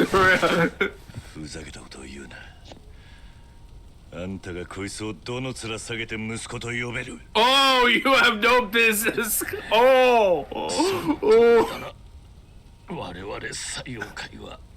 血の結束を過信して結局全てを失ってしまったようだ。私が赤ん坊に殺意を持ったとお前が知った時に全ては終わっていた。お前は Not you're た saying? とえ殺されても最王界を継がんだろう。 Is there a cutscene going? Yeah, the cutscene is so going. Okay. Yeah, the cutscene's I mean, you guys can still talk. I just got really invested in the story again. It's like, oh, now I remember why I 最王 like 界 these の games. 総帥として約束 Yeah, する。 like I got invested in the story, and that's why I stopped talking. 我々が手出しすることは二度とない。 Nick here, Chelsea. Nick's been here for a bit.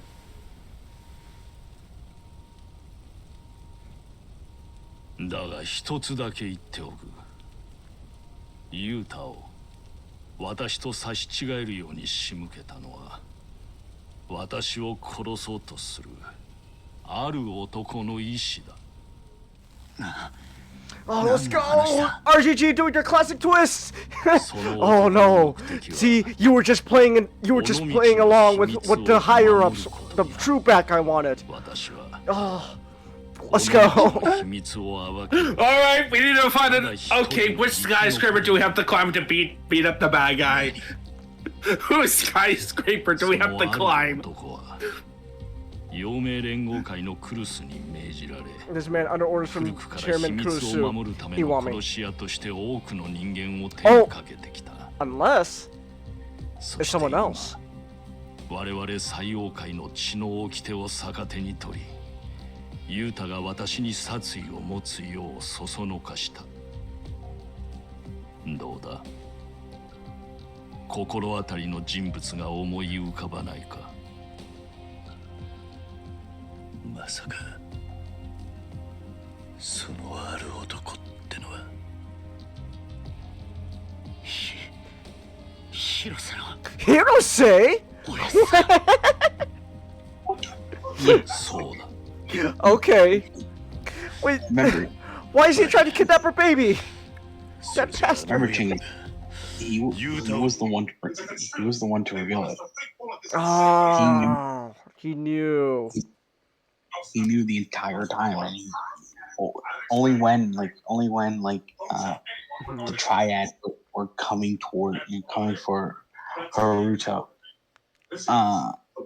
he sprung it onto you guys. Yeah. Man, RGG, but here comes another twist, like a steel chair.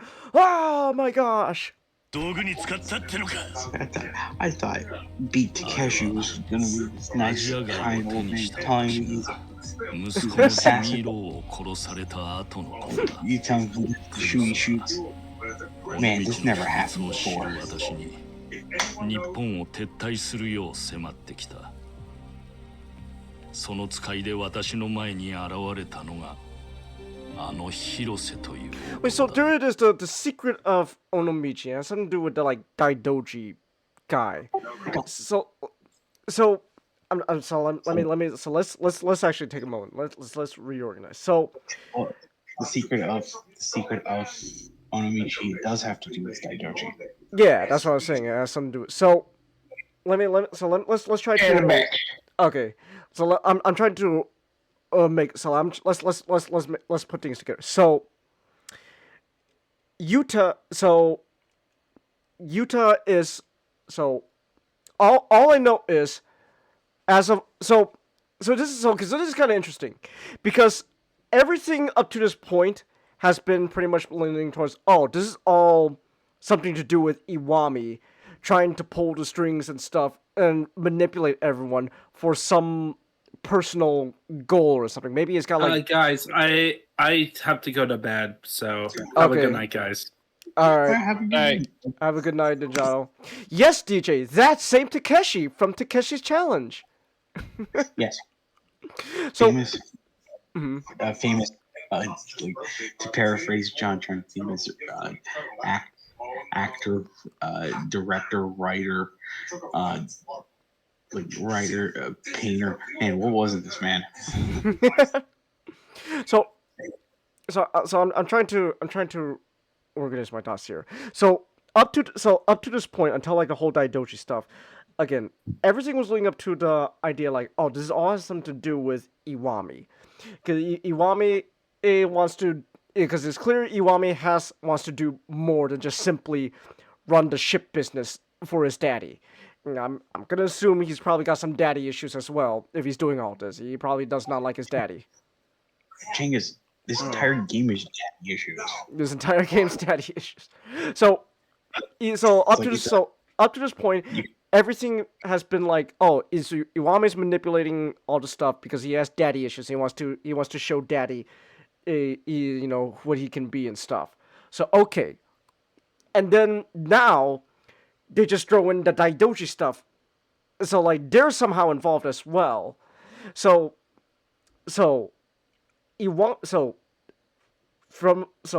but what we do know is, Right back again. all right, so Iwami wants to do something, and he's got guys working for him in like Tojo and the Yomei and all that. So, well, because Iwami runs the Yomei, but he also got people in like the Tojo clan, since Tojo's like the top dog at the moment. Because I'm pretty sure Omi. I'm pretty sure Omi's kind of still recovering from the fact that their previous leader kind of did all that shit in Yakuza 5. So The previous leader just decided I'm gonna kill everybody, and then just died. yeah. So Omi's still recovering, but that said, Iwami probably still has plans with Omi, but first he wants to take over Tojo. So he's got his guys like what's his name? What's his name with the fucking banger ass theme? Hoshimitsu. I think what was his name? What was it? The guy who fucking hates us. Oh my gosh, what was Somiya, thank you. So he's got a guy like Somiya and like the current acting chairman and all that under his wing and stuff, and they're working together to take over Tojo. And in order to do, but at the same time, it seems like Iwami also has bigger plans to control just like organized crime in general. He wants to be like the next Wilson Fisk. He wants to be a little kingpin. So he orchestrates this whole thing with Tojo and the Sayo Triad. They're gonna pretend to have this whole little war. They're gonna burn down. Oh, whoops! I didn't mean to resume. They're gonna burn down Little Asia and all of that. But then, little did they know, something like things went out of hand. All of a sudden, turns out the fake war between Tojo and the Sayo Triad end up becoming a real war, and so now there's all this shit going on, and then then at the same time, while all this is happening, Haruka runs away. She ends up in Onomichi, Hiroshima.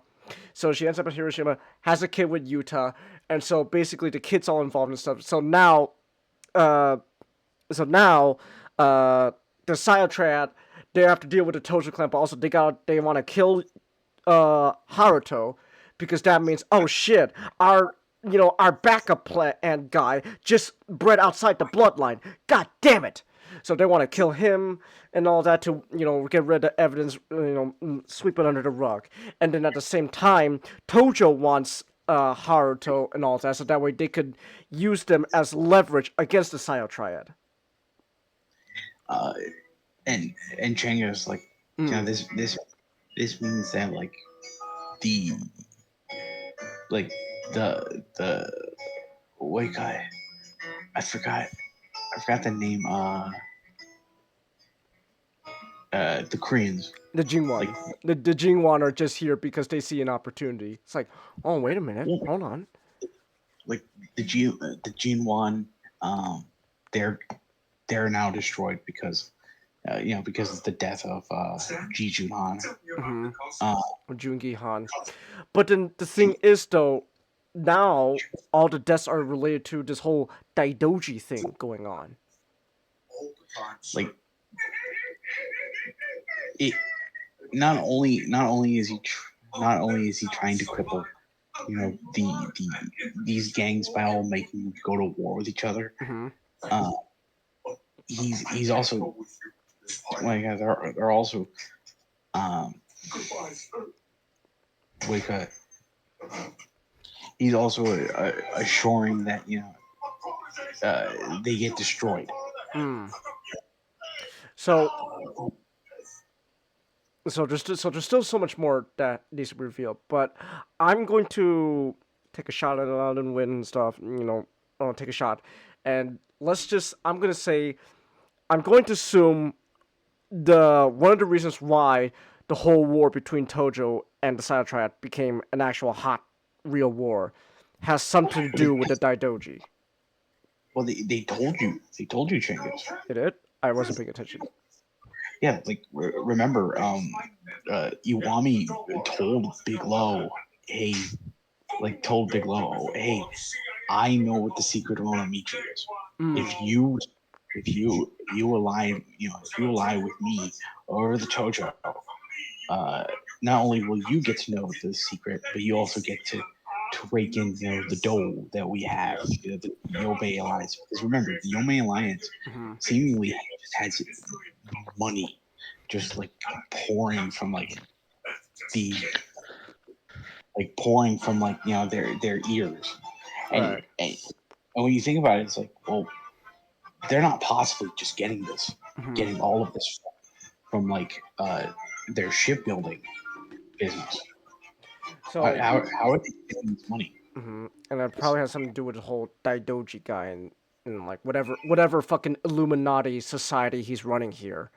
Because clearly he's got like some sort of like Illuminati shit going on here. If he has if he has this much reach into like Iwami and like these like gangs and all that, like clearly there's something going on. There's like a branch of shit going on here, all tied up to this Daidoji guy.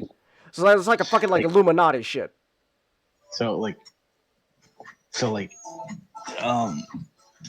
Yomei is fighting this war without being in it. They're like Iwami is like actually turned the Triad and the Tojo against each other. Right. Because he knows that the acting chairman and Somiya, they're gonna have their hands full and they're not equipped because remember, even the Tojo clan is so reeling against what happened in 5. Yeah. After thanks Sarasawa. Very cool. And also even though they say they were confident in running the whole enchilada. Like they just imprisoned like Daigo, like Majima, and because they're scared. Yeah, because they're scared. But also doing that, they cripple like the Majima family, which is one of the highest earning families. Yeah, that's their big money maker, and so this whole thing is this whole war is this whole real war is happening because of money. Because Iwami is dangling money in their face and telling them, hey, I'll let you into the big boys club. Yeah, which is whatever has something to do with Daidoji and stuff. So, so I guess now all that needs to be really answered is really what exactly is like Daidoji. Like we get an idea, but I'm presuming they're gonna finally they're gonna explicitly say what exactly they are, like why Daidoji and his little fraternity club here has so much money dangling around, and what Iwami wants to and like what Iwami wants to do with all this like money and shit. So. Well, you, I just want to say this. You know, you Changis, you as a joke. You know, I know you call it like an Illuminati. It's not really an Illuminati. It's not really Illuminati. Okay. It's feds. This is going to involve the government. Oh, let's go! The federal government's involved. Yes. So the feds are now after my baby as well. That's great. Kiryu just wanted to have his grandchild. You know, at some point, it's just going to be easier to say who isn't going after your baby rather than who is. That's true. It's also, that's my alarm. So what we're going to do is I'm going to let this cutscene finish playing up, and then we're going to call it a stream because we still got 2 more movies. We'll try to fit 2 movies tonight, hopefully. But hey, at least I know for a fact that pretty much at this point, we have watched more movies than the Oscars have.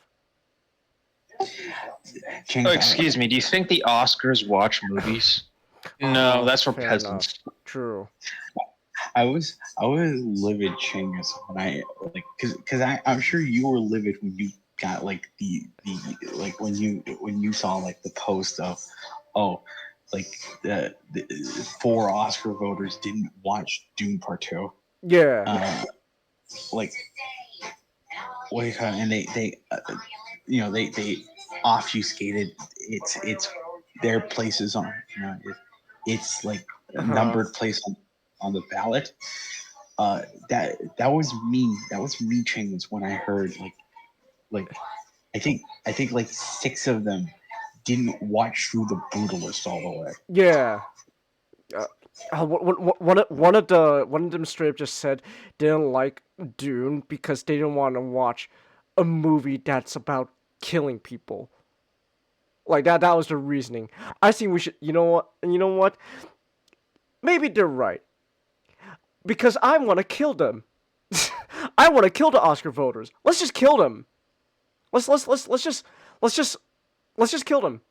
At this point, so. But anyways, speaking of movies, I'm gonna let this cutscene finish playing out, and then we'll deal with the feds next time. Oh, I guess that was it then. Okay. Oh wait, there's a little more. Oh my gosh, there he is. 悪いね。時間取ってもらっちゃって。広瀬さんだったか。あんたもおじいちゃんなんだ。孫の顔を一目見たいだろうと思って連れてきてやったよ。あなたの目的は私に孫を見せることじゃないだろう。尾道の秘密の件では。話が早くていいね。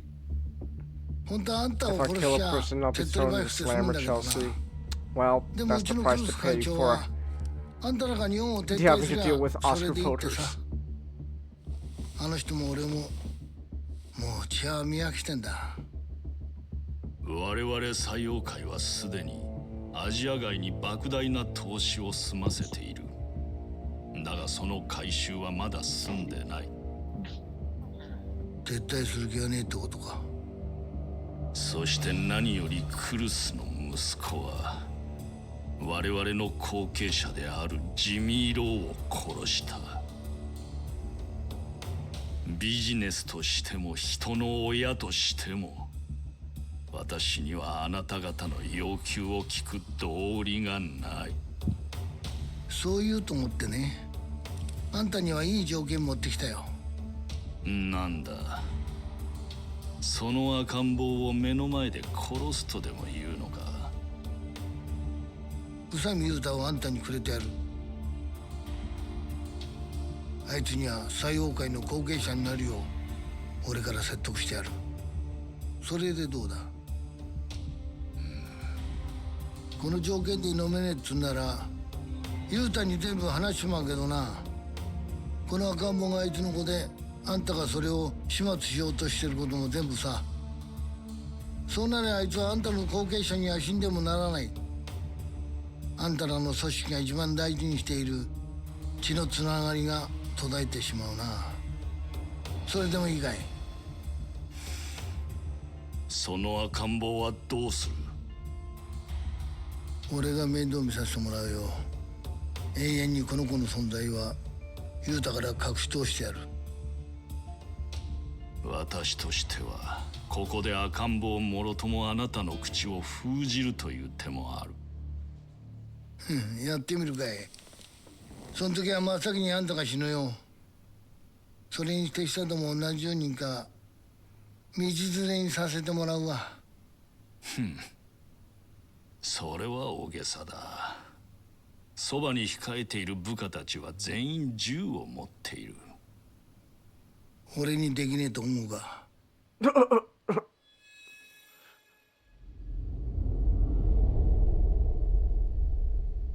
クルスのもとにまだあなたのような男がいたとはな。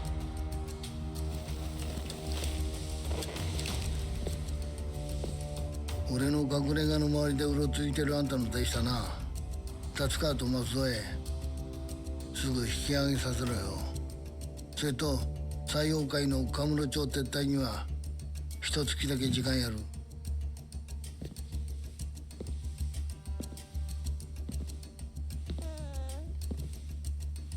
尾道の秘密はさ、あれ守るために俺何人もぶっ殺してきたんだ。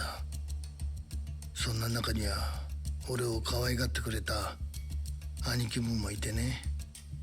もしあんたに秘密ばらされたら兄貴たちが浮かばれねえんだよ。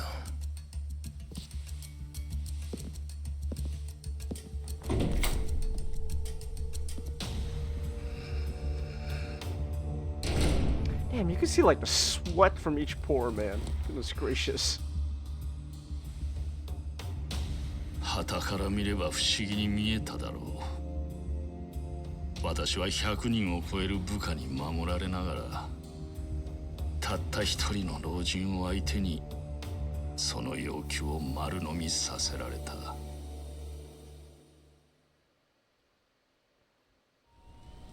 広瀬との交渉を終えた私は、まず舛添と達川へ出していた赤ん坊の殺害命令を撤回しようとした。だがすでに石見恒夫へ寝返っていた達川は連絡を絶ち、そしてカムロ町のあのひき逃げ事故が起きた。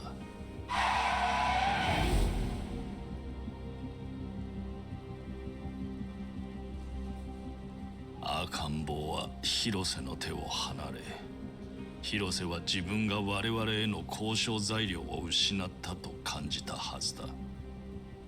そうなると尾道の秘密を守るためにあの男が取るべき道は私の殺害以外にない。それで広瀬の親分が雄太をあんたに差し向けた。信じられないか？ではあなた方に赤ん坊が雄太の子供だと告げたのは誰だ？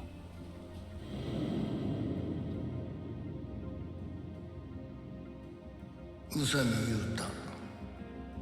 舛添や達川が赤ん坊の命を狙ったことを明かしたのは、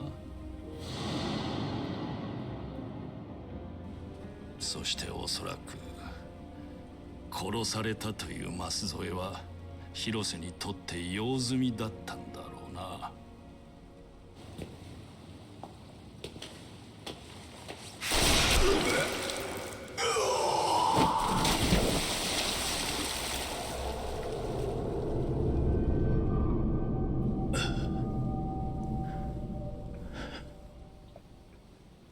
Wait, so here's a question then. If Hirose, so Iwami was never really gonna let these guys into a little Daidoshi fraternity club. No. So Iwami was.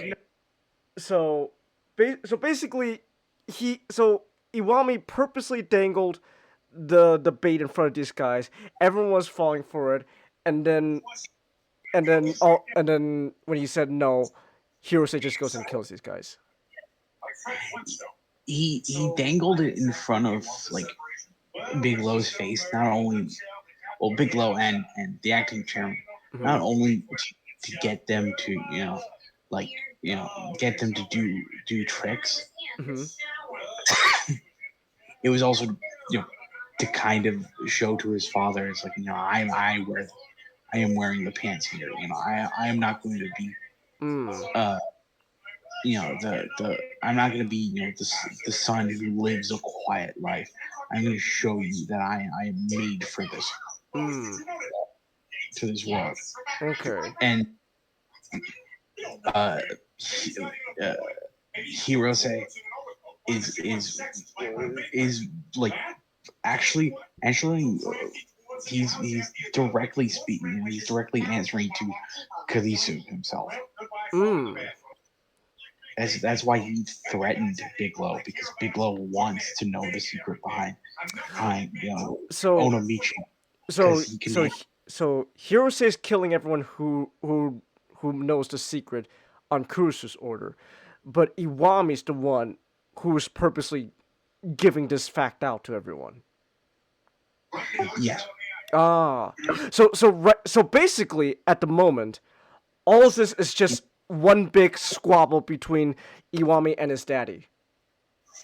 Yes. Okay. This is a squabble between father and son. And a lot of people are dying in between. Golly gee. It seems like this is happening over multiple games. So my issue of Batman Cataclysm arrived. Okay.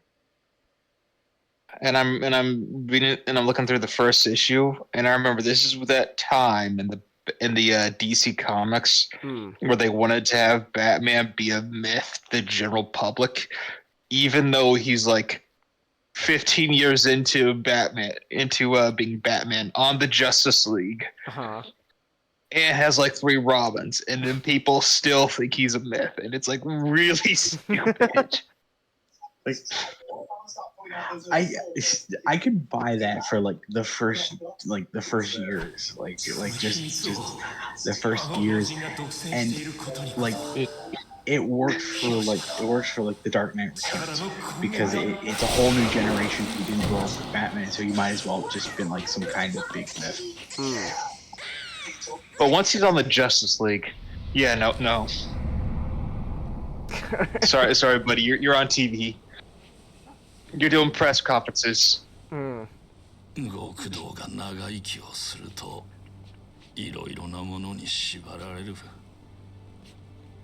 I kind of get it. Like they're. No, I don't. This is really dumb. Like once he 15 years into his career or something is not a good time to be doing this. You know how much that extended to the other comics? The Teen Titans weren't able to use like Nightwing or Robin. Wow. Come on, all Batman and his allies are supposed to be, non-existent to the general public, so you can't use them.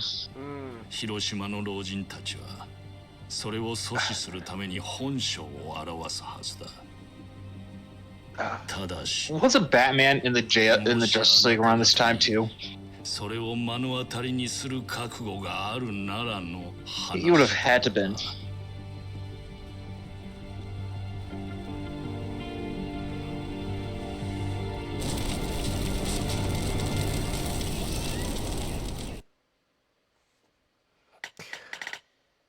New chapter!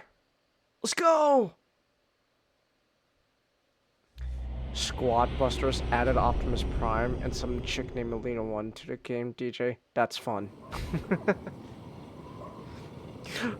Oh my gosh, it's Optimus Prime. Who's that with him? I don't know. Some broad named Alita 尾 One. 道には Some 決して jabroni 起こして named はな Alita らな One. い秘密が眠っている。しかし宇佐美雄太がローを仕留め損ねた以上、ローは必ず秘密を暴こうとする。So, yeah, this chapter you get to know what the secret is. 70年守り続けてきた秘密が今になってさらされるわけですか。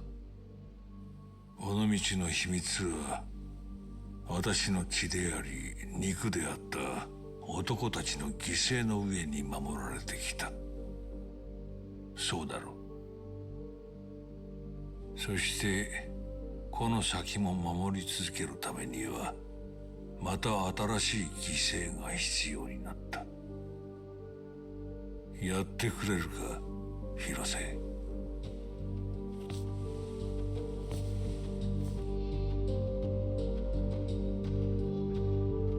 The only female transformer you know is that motorcycle one everyone wants to bone. DJ, that does not narrow it down. You know how many... I think he's talking about the one from Prime. Oh, RC? Okay. That's the one I know. ボスが火事乱闘騒ぎの後姿消したってんで、採用会はパニック状態だ。連中はボスが誘拐されたと思ってる。それがこの店にいると知れりゃ、何が起きたっておかしかねえ。分かっている。俺もそこまで長居できるとは思ってない。だがローにはまだ聞かなきゃならねえことがあるんだ。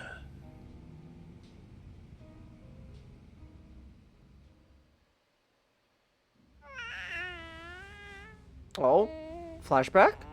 吉米，这就是你弟弟。Oh, it's baby Yuta. 可爱吗？但是你们必须今天道别。为什么？因为这孩子只是我们狼家的保险。听好了，吉米，你要好好记住，这是我们领导纪王会这个组织的宿命。为了维护组织，就算是自己的亲骨肉，也必须舍去。您说什么？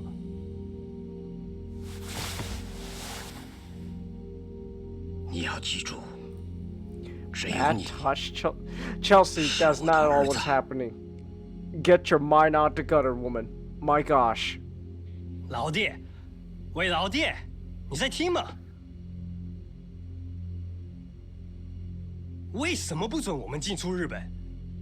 你只要准我和 Ed 去，我们现在就能把那些被暴队法给绑紧的日本黑帮一网打尽。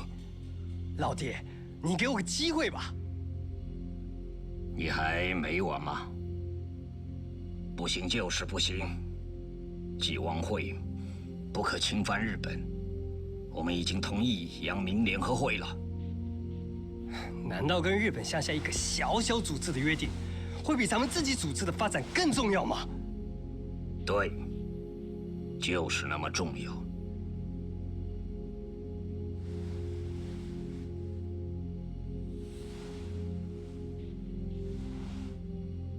你难道不懂对组织首领的礼貌吗？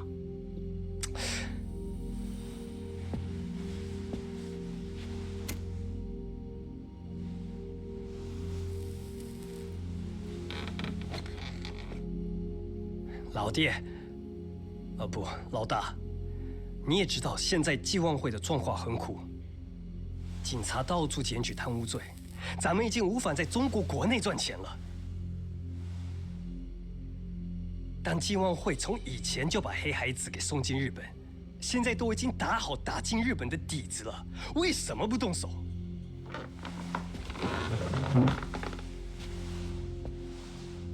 给我个机会吧，老弟，我绝对可以支配东京。你怎么支配？东京有个东城会守着，就算暴对法绑紧了他们，那群黑帮不会白白的把他们的领地给你。那咱们再利用阳明联合会就好。只要利用那叫什么的伪道的秘密来强迫克鲁斯听话就没事了。你把那秘密告诉我，我再来让克鲁斯把我跟 Ed 带进神视亭里。到这地步，我们就能简单的掌握那条街。太短见了，库鲁斯哪会那么简单听你的？他当然听我的。连接受黑孩子这种没利益的事，他都做这么久了，那伪道的秘密对他来说就是那么重要，不对吗？我小时你跟我说过，为了维护组织，就算是自己的亲骨肉也必须舍去。吉米，现在就是舍去阳明联合会的时候，给我个机会，告诉我伪道的秘密是什么吧，老爹。我的确必须告诉你一个秘密。什么？我们已不能用伪道的秘密来威胁库鲁斯，因为我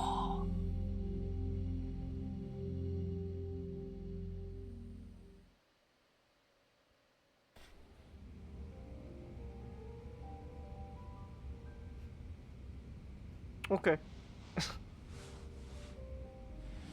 He's waking up! お前が治療してくれたのか。親切心じゃねえよ。目の前で死なれちゃ気分悪いからな。それだけだ。そうか。兄貴、ローが気がつきました。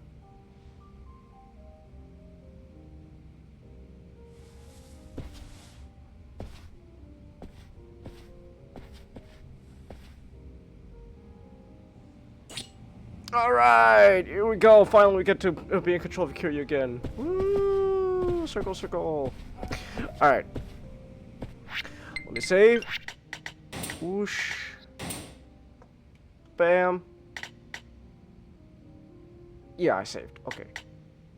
Alright, just make sure. Alright. Game, return to screen? Yes. Alright. Alright. We're gonna call it here. Cutscene went on a little longer than I thought, but hey, we're learning more about the secret of Onomichi. And next time, we get to deal with the Not, is that... Wait, so not. If the Daidoji involves the federal is this just... Are they just diet patriots? Not? Oh, Diet in Lalulelo. Japan, the Rararararo. Oh, true. The diet Rararararo. The Rararararo. They're not the ones, pulling the strings all along. They're just... Okay. You just got a ton of money. And a ton of, a ton of, influence. Okay.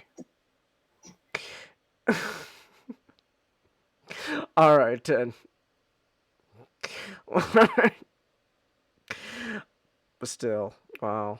Alright. So next time we return to Yakuza 6, the federal government will want to steal my baby. So that's gonna be fun. Well, actually, no, the federal government is gonna probably try to kill my baby. So that's what's gonna happen. They're gonna try to kill my baby at this point. To keep the secret safe. So, yay.